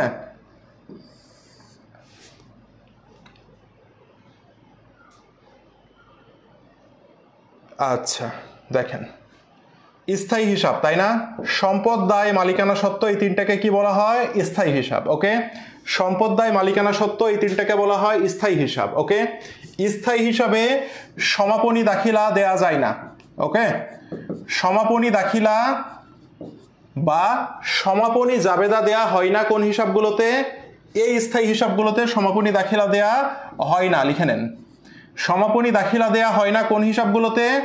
স্থায়ী হিসাবগুলোতে। স্থায়ী হিসাবগুলো নিয়ে কি দাখিলা দিতে হয়? প্রারম্ভিক দাখিলা দিতে হয়। কি দাখিলা? প্রারম্ভিক দাখিলা। ভাইয়া প্রারম্ভিক মানে কি? বছরের শুরু। প্রারম্ভিক মানে কি? বছরের শুরু। তাহলে বছরের শুরুতে কোন হিসাব নিয়ে দাখিলা দিতে হয়? স্থায়ী হিসাব নিয়ে দাখিলা দিতে হয়। বছরের শুরুতে যে হিসাবগুলো নিয়ে দাখিলা দিতে হয় তার নামই হচ্ছে প্রারম্ভিক দাখিলা। বছরের শুরুতে যে দাখিলা মানে হচ্ছে জাবেদা। বছরের শুরুতে অর্থাৎ শুরুর দিন যে জাবেদা দিতে হয় তার নাম হচ্ছে প্রারম্ভিক জাবেদা। প্রারম্ভিক জাবেদা কোন হিসাবগুলো নিয়ে দিতে হয়? সম্পদ, দায়, মালিকানা সত্ত্ব হিসাব নিয়ে দিতে হয়। ক্লিয়ার? বছরের শেষ দিন কোন দিন? বছরের শেষ দিন। শেষ দিন মানে কি ভাইয়া? শেষ দিন মানে হচ্ছে সমাপনী। শেষ দিন মানে হচ্ছে সমাপনী। সমাপনী দিনে কি দিতে হয়? সমাপনী দিনের সমাপনী দাখিলা দিতে হয়। সমাপনী দাখিলা কয়টি হিসাব নিয়ে করা হয়? অস্থায়ী হিসাব নিয়ে করা হয়। এই অস্থায়ী হিসাব কয়টি? 4টি। একটা হচ্ছে আয়, ব্যয়, উত্তোলন এবং লভ্যাংশ। এই 4টিকে বলা হয় অস্থায়ী হিসাব।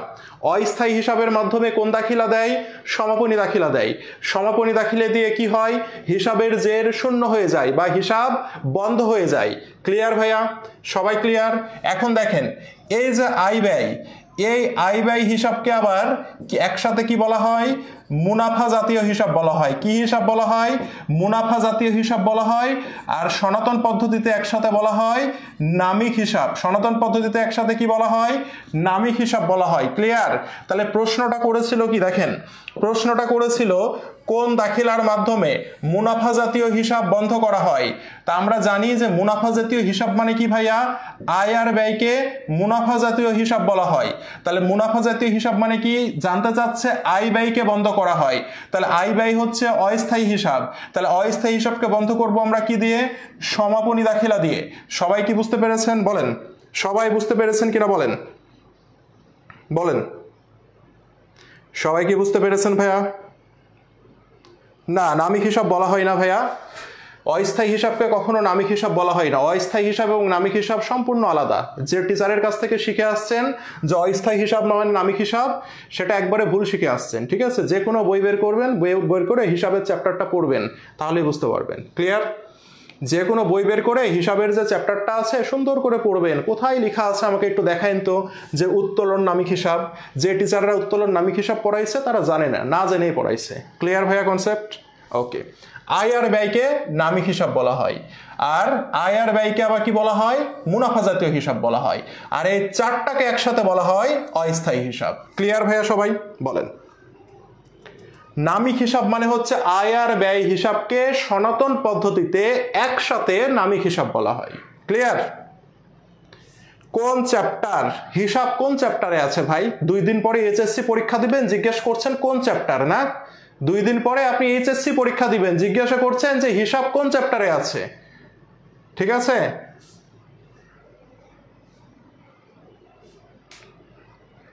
কোন চ্যাপ্টার জিজ্ঞাসা করেন, তাই না? এতদূর ক্লিয়ার হয়েছে?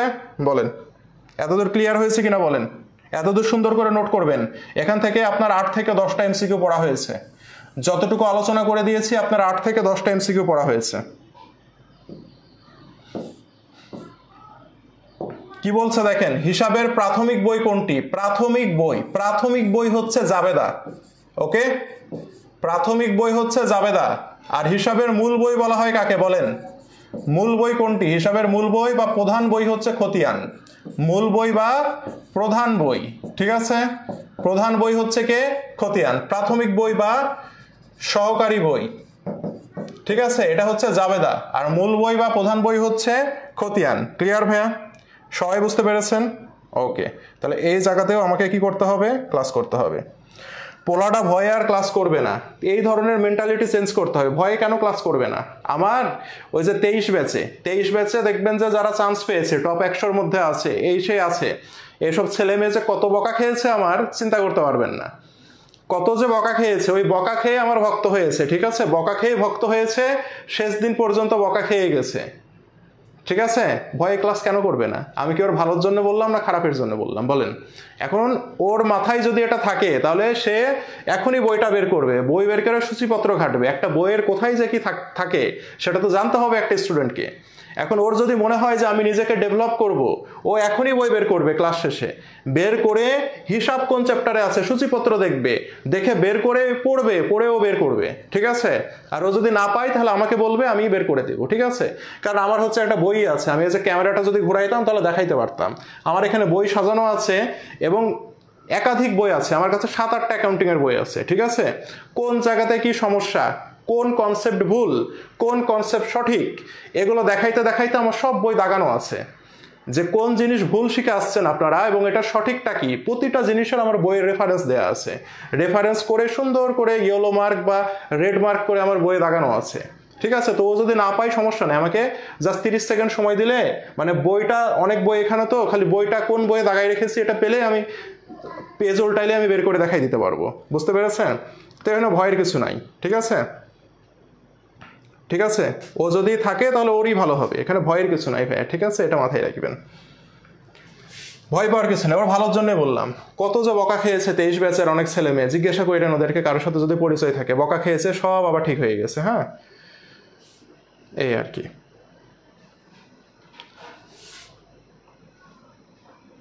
নেক্সটে যাই, তো এগুলো কিছু না, ওর ভালোর জন্যই বকি। দেখেন ভ্যাট নিয়ে ঝামেলা আছে, তাই না? দেখেন 15% ভ্যাট সহ পণ্য ক্রয় 69,000 টাকা। দ্যাট মিনস এই যে 69,000 টাকা, এই 69 টাকার মধ্যে কি আছে ভাইয়া? ক্রয় আছে প্লাস ভ্যাট আছে, তাই না ভাইয়া? ক্রয় এবং ভ্যাট দুটার টাকা মিলেই কত হয়েছে? 69,000 টাকা হয়েছে। এখন আপনাকে কি বলেছে?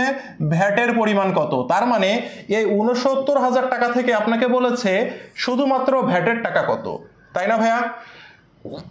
তাহলে ভ্যাট কত পার্সেন্ট? 15%। এখানে যদি 15% নাও বলতো, যদি বলতো ভ্যাট সহ 69,000 টাকা ভ্যাটের পরিমাণ কত, তারপরে বাংলাদেশের যে ভ্যাট আইন আছে সে আইন অনুযায়ী আমরা 15% ধরে নিতাম, ঠিক আছে? তাহলে ভ্যাট সহ বললে আমরা একটা জিনিস জানি, 69,000 টাকাকে যদি আমরা 15/115 করি তাহলে আমরা কি পাবো? ভ্যাটের টাকা পাবো। ওকে ভাইয়া, 69,000 টাকাকে যদি আমরা 100/115 করি তাহলে আমরা ক্রয়ের টাকা পাবো। কনসেপ্ট ক্লিয়ার ভাইয়া? তো জানতে চেয়েছে কি? জানতে চেয়েছে ভ্যাটের টাকা কত। তাহলে আমরা এতটুকু জিনিস দিয়ে যদি ক্যালকুলেশন করি তাহলে আমরা পেয়ে যাব, ঠিক আছে? তাহলে 69,000 ইন্টু 15/115, এটাকে আবার 3/23ও লেখা যায়, কাটাকাটি করেন 3/23 আসবে। তাহলে দেখেন 3×23 = 69, তাহলে এখানে কত? 3,000, তাই না? তাহলে এখানে 3টা শূন্য, 3×3 = 9,000, তাহলে 9,000 টাকা আমার কি হবে? 9,000 টাকা আমার ভ্যাট হবে, উত্তর হবে 9,000 টাকা। ক্লিয়ার ভাইয়া? হ্যাঁ, না বললেও 15% ধরবেন, ঠিক আছে? আর যদি বলে দিত এখানে ভ্যাট 20%, যদি বলতো ভ্যাট 20%, তাহলে আপনাকে কি করতে হতো বলেন তো? আপনাকে 20/120 করতে হতো, ঠিক আছে? যদি বলে দিত ভ্যাট 20%, তাহলে আমি কি করতাম? 69,000 ইন্টু 20/120, তাহলে আপনি কি পাইতেন? ভ্যাটের টাকা পাইতেন। 69,000 ইন্টু 100/120, এটা করলে ক্রয়ের টাকা পাইতেন তখন। ক্লিয়ার ভাইয়া? সবাই সবাই ক্লিয়ার? সবাই ক্লিয়ার ভাইয়া? বলেন, সবাই কি বুঝতে পেরেছেন ভাইয়া? ক্যালকুলেটর ছাড়া করতে হবে, ক্যালকুলেটর শেখাই দেবো, সমস্যা নাই। হ্যাঁ, ক্যালকুলেটর ছাড়া শেখাই দেবো, টেনশন তো নাই। এত টেনশন করছেন কেন? ক্যালকুলেটর ছাড়া যখন শিখতে হবে তখন ক্যালকুলেটর ছাড়া শেখাবো, প্রবলেম আছে? ক্যালকুলেটর ছাড়া যখন করতে হবে তখন ক্যালকুলেটর ছাড়া শেখাই দিব, প্রবলেম তো নাই, আছে? বলেন।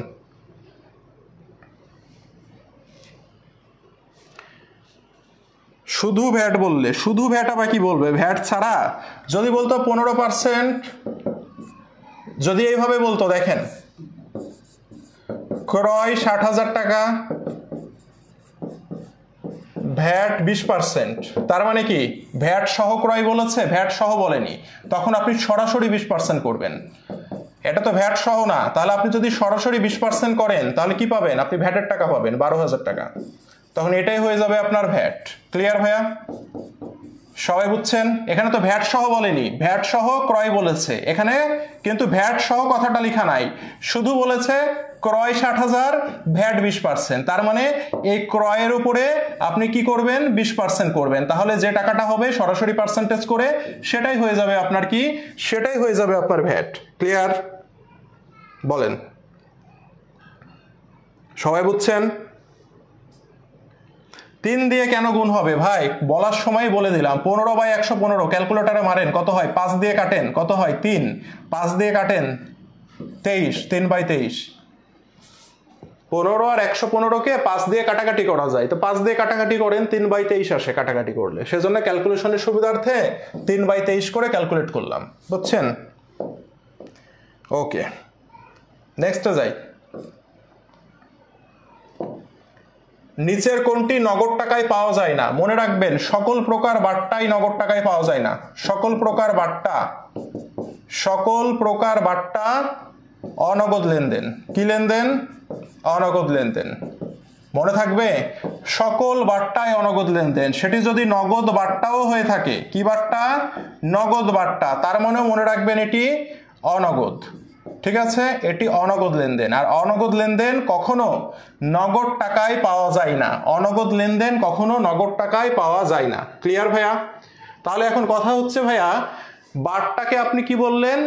অনগদ লেনদেন। তাহলে নগদ বাট্টা কথাটা কেন লেখা থাকে? কারণ নগদ টাকা আদান প্রদান বা পরিশোধের সময় এই বাট্টাটা হয়ে থাকে, সেই কারণে এর নাম হয়েছে নগদ বাট্টা। কিন্তু বাট্টা কখনো নগদ টাকায় কি হয় না? আদান প্রদান হয় না। ক্লিয়ার ভাইয়া? এই কারণে এর নাম হয়েছে কি? এই কারণে এর নাম হয়েছে নগদ বাট্টা। কেন হয়েছে? কারণ নগদ টাকা পরিশোধ করার সময় যে বাট্টা হয় বা পাওয়ার সময় যে বাট্টা হয় তার নামই নগদ বাট্টা। এই কারণে নাম হয়েছে নগদ বাট্টা। ঠিক আছে, তাহলে উত্তর হবে প্রাপ্ত বাট্টা। ক্লিয়ার? সকল বাট্টা অনগদ লেনদেন কোনগুলো হয় দেখেন, একটু লিখে নেন। অনগদ লেনদেন পরীক্ষায় যেগুলো বেশি আসে সেগুলো লিখে নেন একটু সবাই। সকল বাট্টা, সেটি যে বাট্টাই হোক না কেন, অবচয়, অবলোপন, অবক্ষয়, বা এটার আরেকটা নাম আছে শূন্যীকরণ, ওকে, মণিহারি ব্যবহার, ঠিক আছে, এই জিনিসগুলো কি হবে ভাইয়া? এই জিনিসগুলো হচ্ছে অনগদ লেনদেন। ক্লিয়ার? এগুলো হচ্ছে অনগদ লেনদেন, মনে থাকবে? এটা হচ্ছে অনগদ লেনদেন। ক্লিয়ার ভাইয়া সবাই? এই জিনিসগুলো থাকলে এগুলোকে আমরা বলবো অনগদ লেনদেন। আর অনগদ লেনদেন কখনো নগদ টাকায় পাওয়া যায় না। ক্লিয়ার? ওকে, নেক্সটে যাই আমরা, দেখি কি বলেছে। প্রাপ্য হিসাবের টাকা দ্রুত আদায়ের জন্য যে বাট্টা ধার্য করা হয় তাকে কোন বাট্টা বলি? কি? টাকা আদায়ের সময় যে বাট্টা হয় তার নামই হচ্ছে কি বাট্টা? তার নামই হচ্ছে নগদ বাট্টা। এখন নগদ বাট্টা বা দুই প্রকার, একটি হচ্ছে প্রদত্ত আর একটা হচ্ছে প্রাপ্ত। ঠিক আছে ভাইয়া? টাকা যখন আপনি কি করবেন? আদায় করবেন। আদায় করবেন, আদায় করলে প্রদত্ত বাট্টা হয়। আদায় করলে কি? আদায় করলে বলেন, টাকা আদায় বা পাওয়ার সময় বাট্টা প্রদান করতে হয়। ঠিক আছে? আর আপনি যখন টাকা পরিশোধ করবেন, টাকা পরিশোধের সময় বাট্টা পাওয়া যায়। ঠিক আছে? বাট্টা পাওয়া যায়।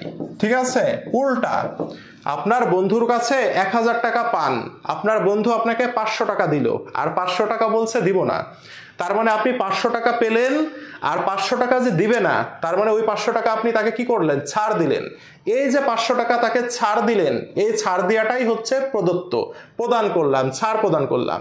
তাহলে টাকা পাওয়ার সময় বাট্টা দিতে হয়, উল্টা সম্পর্ক। আর টাকা পরিশোধ করার সময় বাট্টা পাওয়া যায়। ক্লিয়ার? বাট্টা পাইলে প্রাপ্ত বাট্টা, আর বাট্টা দিলে প্রদত্ত বাট্টা। কনসেপ্ট ক্লিয়ার ভাইয়া সবাই? বলেন তো একটু, বলেন। সবাই কি বুঝতে পেরেছেন? সবাই কি বুঝতে পেরেছেন? আপনি প্রথম থেকে ক্লাসটা করবেন, হ্যাঁ, করে ওই যে জিজ্ঞাসা করছেন বিক্রয়ের কাছে ভ্যাট দায় কেন, আপনি প্রথম থেকে ক্লাস করা শুরু করবেন, দিয়ে দেখবেন যে আমি ওখানে কিছু কথা বলেছি, হ্যাঁ, ওই কথাটা শুনে নেবেন তখন কেন। নেক্সটে যাই। তালিকা মূল্যের উপর ক্রেতাকে যে ছাড় দেওয়া হয়, তালিকা মূল্য বা লিখিত মূল্য, ঠিক আছে, তালিকা মূল্য বা লিখিত মূল্য। তালিকা মূল্য বা লিখিত মূল্য মানে কি জানেন? আপনি যখন একটা প্রোডাক্ট কিনতে যান, ধরেন আপনি একটা শার্ট কিনতে গেছেন, এখন এই শার্ট কিনতে যেয়ে ওই শার্টের গায়ে লেখা থাকে না যে 1000 টাকা, প্রাইস 1000 টাকা লেখা থাকে, প্রাইস 1000 টাকা, এটাই হচ্ছে তালিকা মূল্য বা লিখিত মূল্য। এই টাকার উপরে যখন একটা ছাড় দেয়া হয় 10% ছাড়, তাহলে ছাড়ের পরিমাণ কত ভাইয়া? 100 টাকা। এটাই হচ্ছে কারবারি বাট্টা। কি বাট্টা? কারবারি বাট্টা। তাহলে এই কারবারি বাট্টাটা কখন হয় ভাইয়া? পণ্য ক্রয় বিক্রয় করার সময়। কিসের সময়? পণ্য ক্রয় বিক্রয় করার সময় যে বাট্টা হয় তার নামই কারবারি বাট্টা। ক্লিয়ার ভাইয়া? পণ্য ক্রয় বিক্রয় করার সময় যে বাট্টা হয় তার নামই হচ্ছে কারবারি বাট্টা। তাহলে তালিকা মূল্য বা লিখিত মূল্য কখন এটার ব্যবহার হয়? পণ্য ক্রয় বিক্রয় করার সময় এটার ব্যবহার হয়, তাই না? তাহলে এই টাকার উপরে যেটা আমি ছাড় দিব সেটার নামই হচ্ছে কারবারি বাট্টা। ক্লিয়ার সবাই?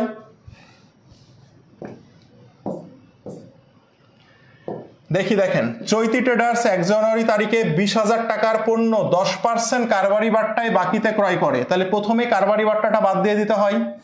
20,000 টাকার 10% বাট্টা, তাহলে কত হয়? 10% 2,000 টাকা হয়। তাহলে এখন চৈতি ট্রেডার্স কত টাকা পাবে? এটা হচ্ছে আমার কি বলেন তো? কি করেছি আমি? বাকিতে ক্রয় করেছি, এটি হচ্ছে আমার তাহলে নিট ক্রয়, আর এটা হচ্ছে বাট্টা বাদ দিলাম, তাই না? এটা হচ্ছে ক্রয়, ক্রয় থেকে আমি বাট্টা বাদ দিলাম, তাহলে এটা নিট ক্রয়। তাহলে নিট ক্রয় কত? 18,000 টাকা। এখন দেখেন 8 জানুয়ারি তারিখে প্রদেয় হিসাবের অর্ধেক 2% বাট্টায় পরিশোধ করে। তাহলে এই যে 2% বাট্টা কি করেছি? পরিশোধ করেছি। তাহলে পরিশোধ করার সময় যে বাট্টা তার নাম কি? নগদ বাট্টা। তার মানে এই 2% বাট্টা হচ্ছে নগদ বাট্টা। জানতে চেয়েছে চৈতি ট্রেডার্সের হিসাবভুক্ত বাট্টার পরিমাণ কত। তাহলে মনে রাখবেন হিসাব করা হয় কোন বাট্টা? হিসাবভুক্ত হয় নগদ বাট্টা। হিসাবভুক্ত হয় কোন বাট্টা? নগদ বাট্টা। আর হিসাবভুক্ত হয় না কোন বাট্টা? কারবারি বাট্টা। কারবারি বাট্টা হিসাবভুক্ত হয় না, অর্থাৎ হিসাবে লেখা হয় না, হিসাব করে বাদ দিয়ে দিতে হয়। দেখেন 20,000 টাকা, এই যে 2,000 টাকা আমি হিসাব করে বাদ দিয়ে কত লিখলাম? 18 লিখলাম, অর্থাৎ এই 2,000 টাকা কিন্তু হিসাবে লেখা হলো না। তাহলে হিসাবভুক্ত হয় না কোন বাট্টা? কারবারি বাট্টা। হিসাবভুক্ত হয় কোন বাট্টা? নগদ বাট্টা। তো আপনার কাছে জানতে চাচ্ছে হিসাবভুক্ত বাট্টার পরিমাণ কত। দ্যাট মিন্স আপনার কাছে জানতে চাচ্ছে এই যে 2% বাট্টার পরিমাণ কত সেটা জানতে চাচ্ছে। এখন কথা হচ্ছে ভাইয়া, এখন কথা হচ্ছে এই যে 2% বাট্টা, এটা কি আমি 18,000 টাকার উপরে ধরবো? 2% ধরবো? ধরলে কত হয়? 360 টাকা হয়, তাই না? কিন্তু না, দেখেন প্রদেয় হিসাবের অর্ধেক পরিশোধ করছি। কতটুকু পরিশোধ করছি? অর্ধেক পরিশোধ করছি। ভাইয়া যতটুকু টাকা আপনি পরিশোধ করবেন অতটুকু টাকার উপরে নগদ বাট্টা ধরতে হয়। নগদে আপনি কত টাকা পরিশোধ করবেন? নগদে আপনি অর্ধেক টাকা পরিশোধ করছেন। তাহলে দেখেন প্রদেয় হিসাব ছিল কত টাকা? 18,000 টাকা। এই 18,000 টাকার অর্ধেক কত হয় ভাইয়া? 9,000 টাকা হয়। এই 9,000 টাকা আপনি পরিশোধ করছেন 2% বাট্টায়। তাহলে এই 9,000-এর উপরে আপনাকে 2% ধরতে হবে। 9 দুগুণে কত? 180 টাকা। তাহলে হিসাবভুক্ত বাট্টার পরিমাণ হবে কত?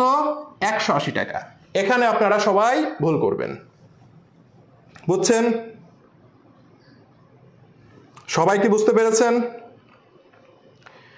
সবাই কি বুঝতে পেরেছেন এটা ভাইয়া? যারা 360 বলছিলেন তারা কিন্তু ভাইয়া ভুল করছিলেন, তাই না? যারা 360 বলছিলেন তারা কিন্তু ভুল করছিলেন। সব সময় মনে রাখবেন নগদ বাট্টা যেই টাকা আপনি পরিশোধ করছেন নগদে, অথবা যেই টাকা আপনি নগদে পাচ্ছেন ওই টাকার উপরে নগদ বাট্টা ক্যালকুলেশন করতে হয়। তো এখানে কি বলেছে? এখানে বলেছে উক্ত প্রদেয় হিসাবের অর্ধেক 2% বাট্টায় পরিশোধ করা হলো। তাহলে প্রদেয় হিসাব কত? 20,000 টাকায় ধারে কিনলেন, এখান থেকে 10% কারবারি বাট্টা বাদ দেন, এটা তো ছাড়, তাহলে 2000 টাকা বাদ দেন, তাহলে প্রদেয় হিসাব কত? 18,000। এই 18,000 টাকার অর্ধেক, তাহলে 18,000 টাকার অর্ধেক মানে কি 2 দিয়ে ভাগ, 9,000 টাকা। এই 9,000 টাকা আপনি কি করেছেন? 2% বাট্টায় পরিশোধ করছেন। তাহলে এই 2% বাট্টা কত? 180। আর এটা কি বাট্টা? নগদ বাট্টা। জানতে যাচ্ছে কি হিসাবভুক্ত বাট্টার পরিমাণ কত? ভাইয়া কোন বাট্টা হিসাবভুক্ত হয়? নগদ বাট্টা হিসাবভুক্ত হয়। যদি এখানে জিজ্ঞেস করতো হিসাবভুক্ত হবে না, হিসাবভুক্ত হবে না এমন বাট্টার পরিমাণ কত, তাহলে কিন্তু উত্তর হইতো কত? 2,000 টাকা। হিসাবভুক্ত হয় না কোন বাট্টা? কারবারি বাট্টা। তাহলে কিন্তু উত্তর হইতো তখন 2,000 টাকা। সবাই কি বুঝছি? বলেন।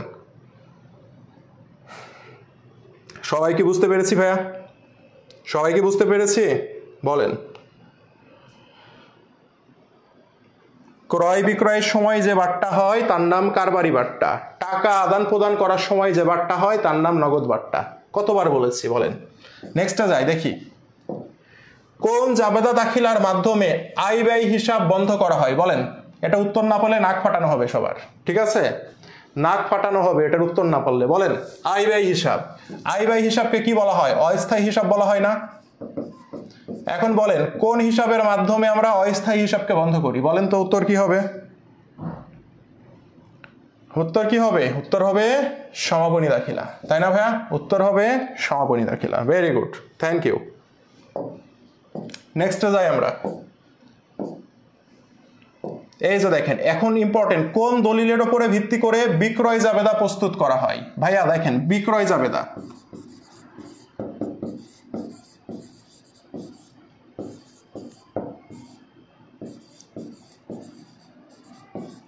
বিক্রয় জাবেদায় লেখা হয় ধারে পণ্য বিক্রয়। কি বিক্রয়? পণ্য বিক্রয়, নট সম্পদ বিক্রয়। ওকে।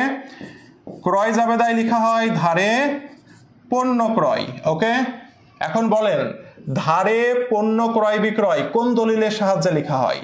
ধারে পণ্য ক্রয় বিক্রয় লেখা হয় চালানের সাহায্যে। কিসের সাহায্যে?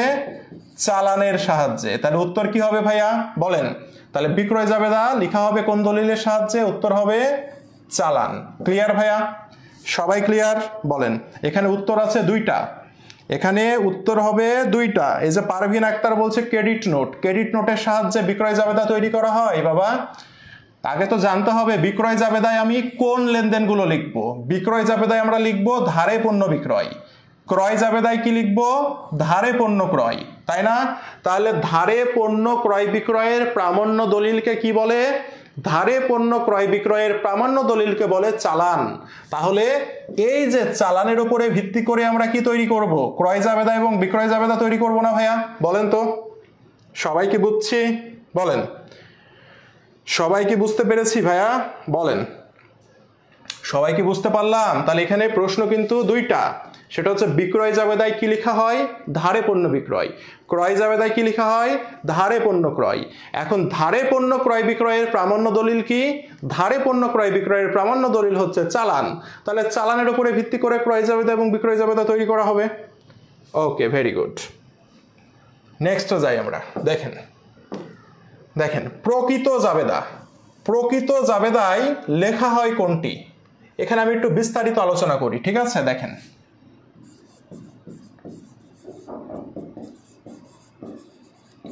বিশেষ জাবেদা 6টি, সাধারণত 6টি বিশেষ জাবেদা, ঠিক আছে?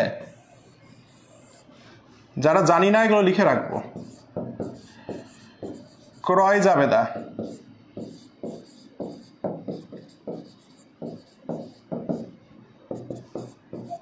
স্ক্রিনশট দিয়ে রাখেন।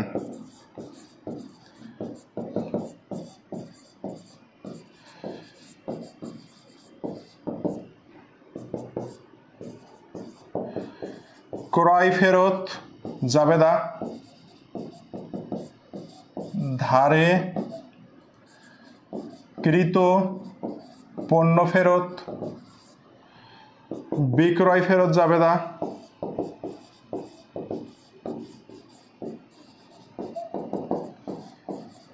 ধারে বিক্রিত পণ্য ফেরত, নগদ প্রাপ্তি জাবেদা,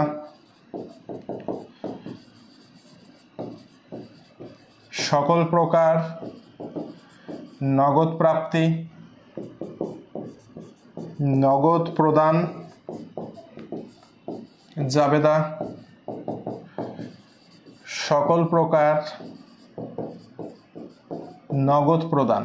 ওকে, এগুলোকে বলা হয় বিশেষ জাবেদা। ঠিক আছে, বিশেষ জাবেদা সাধারণত এই 6টি। ওকে, বিশেষ জাবেদা সাধারণত এই 6টি, একটা স্ক্রিনশট দিয়ে রাখেন। ঠিক আছে, এখন দেখেন এই 6টি জিনিসের বাইরে, এই 6টা জিনিসের বাইরে যদি কোনো লেনদেন হয়ে থাকে, এই 6টা জিনিসের বাইরে যদি কোনো লেনদেন হয়ে থাকে, তাহলে সেগুলো লেখা হবে প্রকৃত জাবেদায়। প্রকৃত জাবেদার আরেকটি নাম হচ্ছে সাধারণ জাবেদা, মনে থাকবে। প্রকৃত জাবেদার আরেকটা নাম কি? সাধারণ জাবেদা। 100% প্রশ্ন আসবে এখান থেকে, 100%। ওকে, তাহলে দেখেন বিশেষ জাবেদায় লেখা হয় এই 6 ধরনের লেনদেন: ধারে পণ্য ক্রয়, ক্রয় জাবেদায়; বিক্রয় জাবেদায়, ধারে পণ্য বিক্রয়; ক্রয় ফেরত জাবেদায়, ধারে কৃত পণ্য ফেরত; বিক্রয় ফেরত জাবেদায়, ধারে বিক্রিত পণ্য ফেরত; নগদ প্রাপ্তি জাবেদায় সকল প্রকার নগদ টাকা প্রাপ্তি; আর নগদ প্রদান জাবেদায় সকল প্রকার নগদ প্রদান। এই 6টির বাইরে যদি কোনো লেনদেন হয়ে থাকে, তাহলে সেটি লেখা হবে প্রকৃত জাবেদায় বা সাধারণ জাবেদায়। তাহলে ধারে পণ্য ক্রয় কি হবে? ধারে পণ্য ক্রয় তো ক্রয় জাবেদায় লিখবো, এটি বিশেষ জাবেদা হবে না। ধারে পণ্য বিক্রয় কি হবে? এটিও তো লিখবো কোথায়? এটিও লিখবো আমরা বিক্রয় জাবেদায়, হবে না। নগদে যন্ত্রপাতি ক্রয় কি হবে? নগদে যন্ত্রপাতি ক্রয় করলে নগদ টাকা চলে যায়, তাহলে নগদ টাকা চলে গেলে আমরা কই লিখবো? নগদ প্রদান জাবেদায় লিখবো, হবে না। ধারে আসবাবপত্র ক্রয়, ধার আছে কি ক্রয়? আসবাবপত্র, সম্পদ ক্রয়। তার মানে ধারে যদি সম্পদ ক্রয় করি, আমরা দেখতে পাচ্ছি ধারে সম্পদ ক্রয় এই 6টির মধ্যে আমরা কোথাও লিখতে পারবো না। দ্যাট মিনস এটি লিখতে হবে কোথায়? আমাদের প্রকৃত জাবেদায় বা সাধারণ জাবেদায়। তাহলে মনে রাখবেন, ধারে যদি আমরা সম্পদ ক্রয় করি, তাহলে সেটি লিখতে হবে প্রকৃত জাবেদায় বা সাধারণ জাবেদায়। ক্লিয়ার সবাই ভাইয়া? বলেন, সবাই ক্লিয়ার? সবাই ক্লিয়ার কিনা বলেন তো ভাইয়া? সবাই কি এটা আমরা বুঝতে পেরেছি? এটা কি আমরা সবাই বুঝতে পেরেছি? বলেন, এই কনসেপ্টটা কি আমরা সবাই বুঝতে পেরেছি কিনা বলেন? এই কনসেপ্টটা কি সবাই বুঝতে পেরেছি আমরা? বলেন। ওকে, ভেরি গুড। এবার আসেন, শুধু তাই না, এখান থেকে আরো কিছু প্রশ্ন আছে। কেমন প্রশ্ন ভাইয়া? এখান থেকে আমাদের আরো কিছু প্রশ্ন আছে। দেখেন কি প্রশ্ন? ক্রয় জাবেদা এবং বিক্রয় জাবেদা কোন দলিলের সাহায্যে লেখা হয়? চালানের সাহায্যে। ওকে, ক্রয় ফেরত জাবেদা মনে রাখবেন, ফেরত লিপিবদ্ধ করা হয় নোটের সাহায্যে। কিসের সাহায্যে? নোটের সাহায্যে। নোট আবার 2 প্রকার, ডেবিট নোট, ক্রেডিট নোট। ভাইয়া ক্রয় মানে কি? ডেবিট না? তার মানে ক্রয় ফেরত আমরা লিখবো কোন নোটের সাহায্যে? ডেবিট নোটের সাহায্যে। ওকে ভাইয়া, বিক্রয় মানে ক্রেডিট না? ইয়েস, তার মানে বিক্রয় ফেরত আমরা লিখবো ক্রেডিট নোটের সাহায্যে। ক্লিয়ার? ওকে। নগদ প্রাপ্তি জাবেদা, নগদ প্রদান জাবেদা। নগদ লেনদেন লিপিবদ্ধ করার জন্য ব্যবহার হয় ভাউচার। ওকে, নগদে যদি টাকা পাই, পাইলে কি? ধরে নেন পাইলে আয় হয় আমার, তাই না? আয় হইলে কি? ক্রেডিট না? তার মানে ক্রেডিট ভাউচারের সাহায্যে, ক্রেডিট ভাউচারের সাহায্যে নগদ প্রাপ্তি লেখা হয়। তাহলে নগদ প্রাপ্তি কিসের সাহায্যে লিখবো ভাইয়া? Credit voucher. ওকে ভাইয়া, প্রদান করলে ধরে নেন ব্যয় হয়, তো ব্যয় মানে কি? ডেবিট না? ব্যয় মানে ডেবিট, তার মানে নগদ প্রদান আমরা লিখবো ডেবিট ভাউচারের সাহায্যে। কিসের সাহায্যে? ডেবিট ভাউচারের সাহায্যে। বুঝছেন? তাহলে এই যে এখানে 5টা দলিল আমাদের, এই বিশেষ জাবেদা লিপিবদ্ধ করার জন্য আমাদের দলিল কয়টা? 5টা যে দলিল আছে, এই 5টা দলিল আমাদেরকে সুন্দর করে মনে রাখতে হবে। ঠিক আছে ভাইয়া? এই 5টা দলিল আমাদের সুন্দর করে মনে রাখতে হবে। ঠিক আছে ভাইয়া? এই 5টা দলিল আমাদের সুন্দর করে মনে রাখতে হবে। সবার মনে থাকবে? ক্রয় জাবেদা এবং বিক্রয় জাবেদায় কি লেখা হয়? ধারে পণ্য ক্রয় বিক্রয়। তো আমরা জানি ধারে পণ্য ক্রয় বিক্রয় লেখা হয় চালানের সাহায্যে। ক্লিয়ার? এবার আসেন ক্রয় ফেরত। ফেরত লিপিবদ্ধ করা হয় নোটের সাহায্যে। ক্রয় ডেবিট হয়, তার মানে ডেবিট নোটের সাহায্যে আমরা কি লিখবো? ক্রয় ফেরত লিখবো। বিক্রয় ফেরত, বিক্রয় ফেরত নোটের সাহায্যে লিখবো। বিক্রয় মানে কি? ক্রেডিট। বিক্রয় ক্রেডিট, আয় হিসাব ক্রেডিট হয়, তার মানে বিক্রয় ফেরত আমরা লিখবো ক্রেডিট নোটের সাহায্যে। ক্লিয়ার? আচ্ছা, এরপরে আসেন নগদ প্রাপ্তি নগদ প্রদান, তার মানে নগদ লেনদেন, নগদ লেনদেন লিপিবদ্ধ করার জন্য ভাউচার ব্যবহার হয়। ওকে, এখন কথা হচ্ছে ভাইয়া ভাউচার আবার দুই প্রকার, ডেবিট ভাউচার, ক্রেডিট ভাউচার। নগদে পাইলে আয় হয়, আয় মানে ক্রেডিট, ক্রেডিট ভাউচারের সাহায্যে নগদ প্রাপ্তি লিখবো। নগদ প্রদান করলে ব্যয় হয়, ব্যয় মানে ডেবিট, তার মানে ডেবিট ভাউচারের সাহায্যে নগদ প্রদান লিখবো। সহজে মনে রাখার টেকনিক। সবাই বুঝছেন ভাইয়া? সবাই বুঝতে পেরেছেন? সবাই কি বুঝতে পেরেছেন ভাইয়া? এটা বলেন। এটা যদি বুঝতে পারেন, শুধু তাই না আরেকটা জিনিস আলোচনা আছে, ঠিক আছে? আচ্ছা, তাহলে এটা আমি মুছে দিলাম। হ্যাঁ, এটা স্ক্রিনশট নিয়ে নোট করে রাখবেন, অ্যাডমিশন পর্যন্ত কাজে লাগবে। এখন ভাইয়া দেখেন তো, ওই 6টার বাইরে আরো জাবেদা আছে না? যেমন কি ধরেন প্রারম্ভিক জাবেদা, সমাপনী জাবেদা, বিপরীত জাবেদা বা বিপরীত দাখিলা, সমন্বয় জাবেদা, সংশোধনী জাবেদা আছে। তো এই যে আমি যে জিনিসগুলো লিখলাম, এই জিনিসগুলো কি ওই বিশেষ জাবেদার 6টার মধ্যে পড়ে? এই জিনিসগুলো কিন্তু ওই 6টার মধ্যে পড়ে না, তাই না ভাইয়া? এই জিনিসগুলো কিন্তু ওই 6টার মধ্যে পড়ে না। ওই যে বিশেষ জাবেদা যে 6টা আমি লিখলাম, ক্রয় জাবেদা, বিক্রয় জাবেদা, ক্রয় ফেরত, বিক্রয় ফেরত, নগদ প্রাপ্তি, নগদ প্রদান, ওই 6টার মধ্যে কি এগুলো পড়ে? এগুলো পড়ে না। দ্যাট মিনস ওই 6টার মধ্যে কোনো জাবেদা যদি না পড়ে, তাহলে সেই জাবেদাটা আমরা লিখবো কোথায়? প্রকৃত জাবেদায় বা সাধারণ জাবেদা। তাহলে মনে রাখতে হবে প্রারম্ভিক, সমাপনী, বিপরীত, সমন্বয়, সংশোধনী, এগুলো হচ্ছে আমাদের কি জাবেদা? এগুলো হচ্ছে প্রকৃত জাবেদা বা এগুলো হচ্ছে আমাদের সাধারণ জাবেদা। ঠিক আছে, প্রকৃত জাবেদার আরেকটা নামই হচ্ছে সাধারণ জাবেদা। মনে থাকবে ভাইয়া সবার? সবার কি মনে থাকবে বলেন? সবার মনে থাকবে কিনা বলেন? তাহলে আপনাকে যদি বলা হয়, বলেন তো অবচয় ধার্য, এটি কোন জাবেদায় আমি লিখবো বলেন তো? অবচয় ধার্য, অবচয় ধার্য করা হলো একটি লেনদেন, আপনাকে যদি জিজ্ঞাসা করে অবচয় ধার্য করা হলো এটি কোন জাবেদায় লিখবো, উত্তর কি হবে বলেন? স্যার বলেন তো, অবচয় ধার্য, কুঋণ ধার্য, এই লেনদেনগুলো কোন জাবেদায় লেখা হবে বলেন তো ভাইয়া দেখি? এই লেনদেনগুলো কোথায় লেখা হবে? ভেরি গুড, সাধারণ বা প্রকৃত জাবেদায়। কারণ এগুলো ওই যে বিশেষ জাবেদা 6 প্রকার, ওই 6 প্রকারের মধ্যে পড়ছে না। তাহলে ওই 6 প্রকারের মধ্যে যেটাই না পড়বে সেটাই আমি কোথায় লিখব? সেটাই আমি লিখব প্রকৃত জাবেদা বা সাধারণ জাবেদায়। ক্লিয়ার ভাইয়া? সবাই ক্লিয়ার? Very good. আচ্ছা, এবার আসেন একটা জিনিস দেখেন।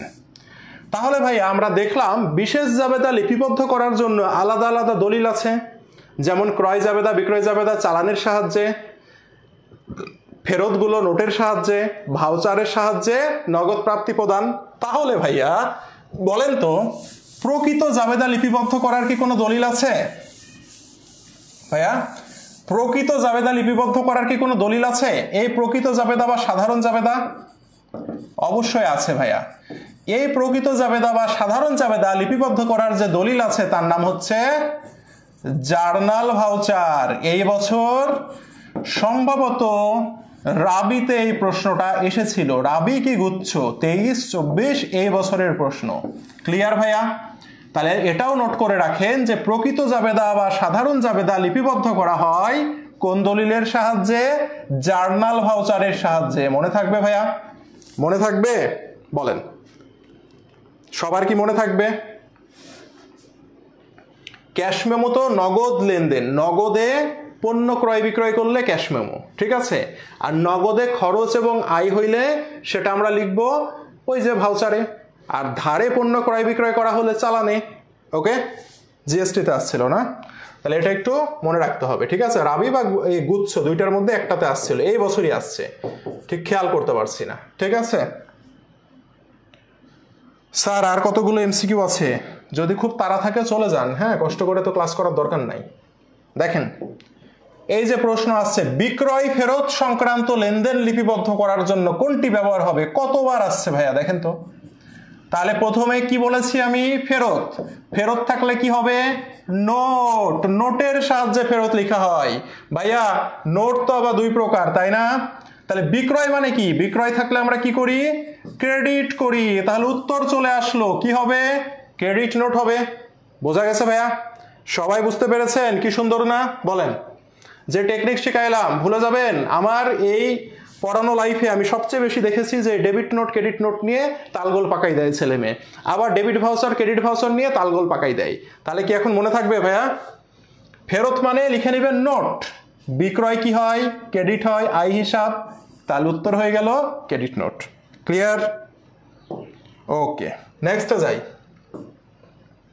বাংলাদেশে ভ্যাট আইন চালু হয় 1991 সালে, মুখস্থ করে নেবেন। হ্যাঁ, এই প্রশ্নটা গুরুত্বপূর্ণ আসে। 1991 সালে বাংলাদেশে ভ্যাট আইন চালু হয় কত সালে? 1991 সালে। ওকে না ভাই, ক্রেডিট নোট আর ক্রেডিট কার্ড অন্য জিনিস। হ্যাঁ, ওকে, নেক্সটে যাই দেখি। সমাপনী দাখিলা দিতে হয় সিলেট বোর্ড 21 নামিক হিসাব বন্ধ করার জন্য। ইয়েস ভাইয়া। কেন? কারণ নামিক হিসাব মানে আমি কি বলেছি? আয় আর ব্যয়। তো আয় আর ব্যয়ের জন্য সমাপনী দিতে হয়, রাইট। স্থায়ী সম্পদ বন্ধ করার জন্য। না ভাইয়া, সম্পদ তো স্থায়ী হিসাব, স্থায়ী হিসাবের জন্য সমাপনী দাখিলা দিতে হয় না।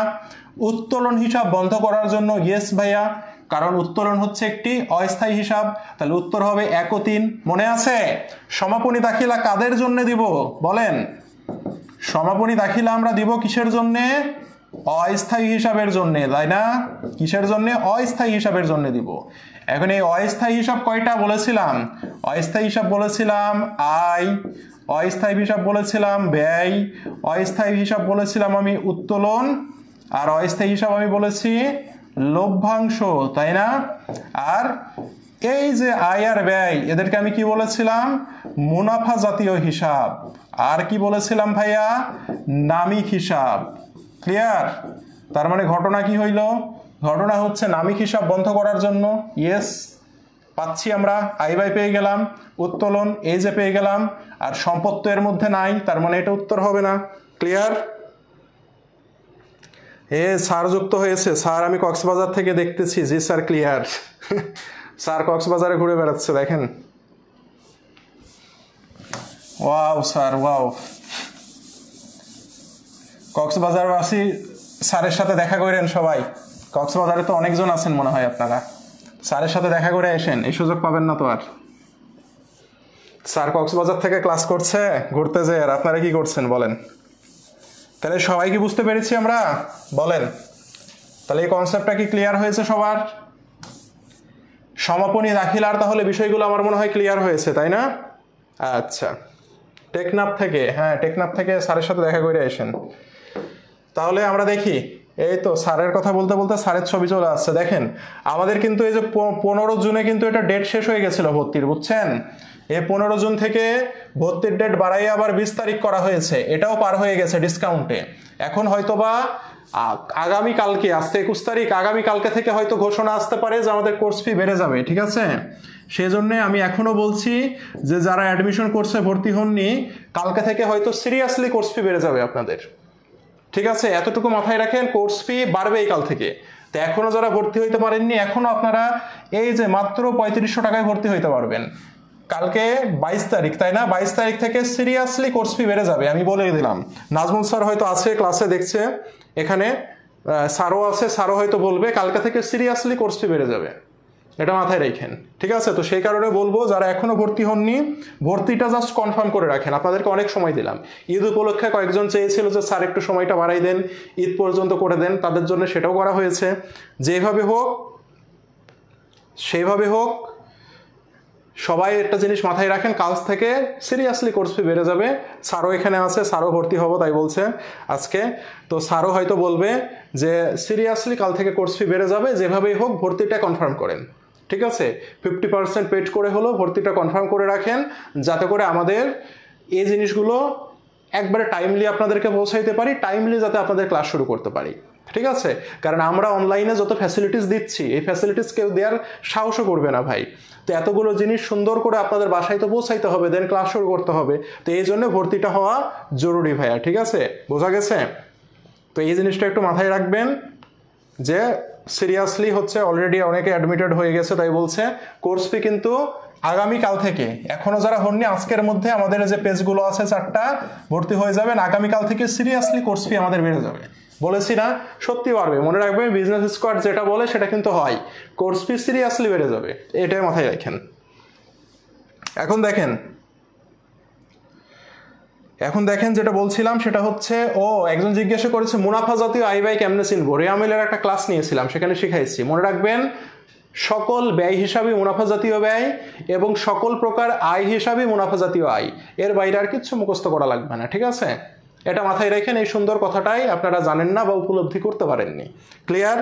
আর এটা একটু মাথায় রাখবেন, সেটা হচ্ছে ওই রেয়ামিলের একটা ক্লাস নিয়েছিলাম, ক্লাসটা দেখেন, সেখানে সুন্দর করে বলে দেওয়া আছে এবং একটা ফরম্যাট দেওয়া আছে, ওটা অনুযায়ী করলেই মুনাফা জাতীয় আয় ব্যয় পেয়ে যাবেন। ওকে। সিলেট বোর্ড নিয়ে কিছু বলেন। সিলেট বোর্ড তো আপনারা হয়তো সিলেটের মানুষজন এমনি একটু বিপদে আছেন, দেখেন পরিস্থিতি কেমন হয়, থেকে পড়াশোনা করতে থাকেন, যে পড়াশোনাগুলো ল্যাকিং আছে সেগুলো একটু সেরে ফেলেন।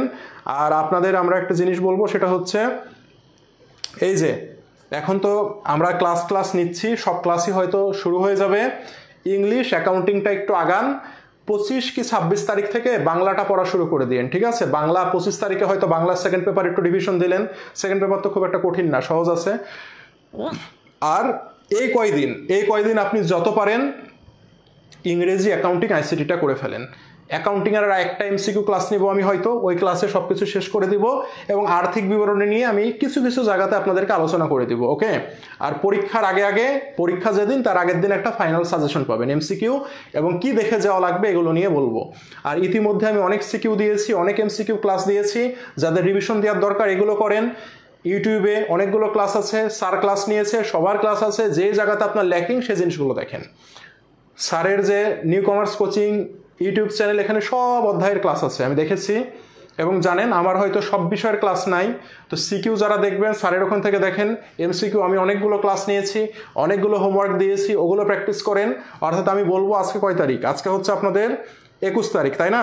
তো এই যে 21 তারিখ, এই 21 তারিখ থেকে আপনি 25 তারিখ পর্যন্ত বা 24 তারিখ পর্যন্ত যে 3 দিন বা 4 দিন আছে, এই 3-4 দিন আপনি ইংলিশ, অ্যাকাউন্টিং, আইসিটি এগুলোতে একটু রিভিশন দিয়ে রাখেন। এরপরে হচ্ছে আপনি 25 তারিখে আপনি বা 26 তারিখে সেকেন্ড পেপার পড়েন, তারপরে 27, 28, 29 বাংলা প্রথম পত্র, 2 থেকে 3 দিন হাতে সময় নিয়ে বাংলা প্রথম পত্র পড়েন এবং অবশ্যই লিখে সিকিউগুলো দেখে হলেও সিকিউ লিখে 2-4টা প্র্যাকটিস করে যাবেন, এতে করে আপনার ভালো হবে। মনে রাখবেন প্রথম পরীক্ষাটা ভালো দেওয়া খুব জরুরি। প্রথম যদি ভালো হয় তাহলে ওই ফ্লোতে সব পরীক্ষাগুলো আরও ভালো হওয়ার বেশি সম্ভাবনা থাকে। ক্লিয়ার ভাইয়া? এটাই মাথায় রাখেন, ঠিক আছে? তো এই জিনিসটা একটু মাথায় রাখেন সবাই। আর সবাই একটু পড়াশোনা করেন। 23 তারিখে যে স্যার ক্লাস নেবে বললো, একটা ফাইনাল রিভিশন দিয়ে দিবে, সমস্যা নাই। আর এই ফাঁকে কালকে 22 তারিখ, তো কালকে পরশু বা আমিও চেষ্টা করব ক্লাস নেওয়ার। এইভাবে হয়তো 25 তারিখ পর্যন্ত আপনাদের ক্লাস নেব। অ্যাকাউন্টিং যতদূর আগাই দেওয়া যায় আগাই দেবো। এবার একটা জিনিস মনে রাখবেন, অ্যাকাউন্টিংয়ে যা করাচ্ছি এই জিনিসগুলো দেখে যান, সিকিউ একটু প্র্যাকটিস করেন, দেখবেন যে এর মধ্যে ইনশাল্লাহ হয়ে যাবে। আর পরীক্ষার আগের দিন একটা ফাইনাল 100 এমসিকিউ দিব, এই 100 এমসিকিউগুলো সুন্দর করে দেখে যান। এমসিকিউ যত ক্লাসগুলো হয়েছে দেখে যাবেন, ইনশাল্লাহ একটা ভালো প্রস্তুতি হয়ে যাবে। ওকে? আজকের ক্লাসটা কেমন লেগেছে? আজকের ক্লাসে কি অনেক কিছু বিস্তারিত আলোচনা করেছি না? এর মধ্যে থেকে আপনি 8-10টা এমসিকিউ পাবেন আজকের ক্লাস থেকে, ঠিক আছে? তাহলে আমরা মোটামুটি এখানে জাবেদা চ্যাপ্টার পর্যন্ত, জাবেদা নগদান বই পর্যন্ত আজকে করলাম। রেয়ামিলের ক্লাস আগেই হয়েছে, আপনাদের অবচয়ের ক্লাস হয়েছে, ব্যাংক সমন্বয়ের ক্লাস হয়েছে। আর একটা ওভারঅল ভেতরে কিছু জিনিসপত্র আছে হয়তো, সেগুলো নিয়ে আমি আর একটা ফাইনাল ক্লাস দিব। আর হয়তো আর্থিক বিবরণী নিয়ে আপনাদের একটা ক্লাস আমি দিয়ে দিব, ঠিক আছে? এটাই আর কি বলবো। ওকে? তো ঠিক আছে ভাইয়া, সবাই ভালো থাকেন, সুন্দর করে পড়াশোনা করেন, বেশি টেনশন করবেন না। যতটুকু প্রস্তুতি নিয়েছেন এর মধ্যে পরীক্ষা দিয়ে আসেন, খাতায় লিখে আসেন, মাথা ঠান্ডা করে পরীক্ষা দেন, ভালো করবেন। এটা নিয়ে টেনশন করার কিছু নাই, ঠিক আছে? এটাই। আর্থিক বিবরণী যারা এখনো পারছেন না, আমি একটা আর্থিক বিবরণী 1টা বা 2টা ক্লাস নিব, কিছু টেকনিক শেখাই দিব, এগুলো একটু শিখে যান। আর্থিক বিবরণী যারা পারছেন না একবারে ছেড়ে দিয়েন না। যাদের অবস্থা আর্থিক বিবরণীতে খুবই খারাপ, তারা একটু টেকনিক্যালি করলে এখান থেকে 10-12 মার্ক এমনি নিয়ে আসতে পারবেন। একটু যদি আপনি টেকনিক্যালি চিন্তা করেন এখান থেকে 10 থেকে 12 মার্ক আপনি এমনিই পারবেন। যারা আর্থিক বিবরণীতে অবস্থা যাদের খুবই খারাপ তারা একটু খালি কিছু জিনিস আমি শিখাই দিব, শিখে যাইন, একটু টেকনিক অবলম্বন করেন, দেখবেন যে 10 থেকে 12 মার্ক আপনি আর্থিক বিবরণীতে এমনি নিয়ে আসতে পারবেন। তো একেবারে 0 পাওয়া থেকে 10-12 মার্ক পাওয়া ইজি না, আপনি 10-12 মার্ক এমনি ইজিলি পাবেন যে কোনো বোর্ডে। ঠিক আছে ভাইয়া, তো সবাই ভালো থাকেন, এই আর কি, দেখা হবে আবার। ঠিক আছে, কালকে হয়তো আমি ক্লাস নিব, কালকে হচ্ছে ইনশাল্লাহ হচ্ছে ক্লাস নিলে আপনাদের হচ্ছে বাকি জিনিসগুলো বোঝাই দিব। আর ভর্তি যারা কনফার্ম করেন না আজকের মধ্যে করেন, কালকে থেকে হয়তো কোর্স ফি বেড়ে যাবে। তো ঠিক আছে ভাইয়া, সবাই ভালো থাকেন, আল্লাহ হাফেজ, আজকে এখানে শেষ করলাম।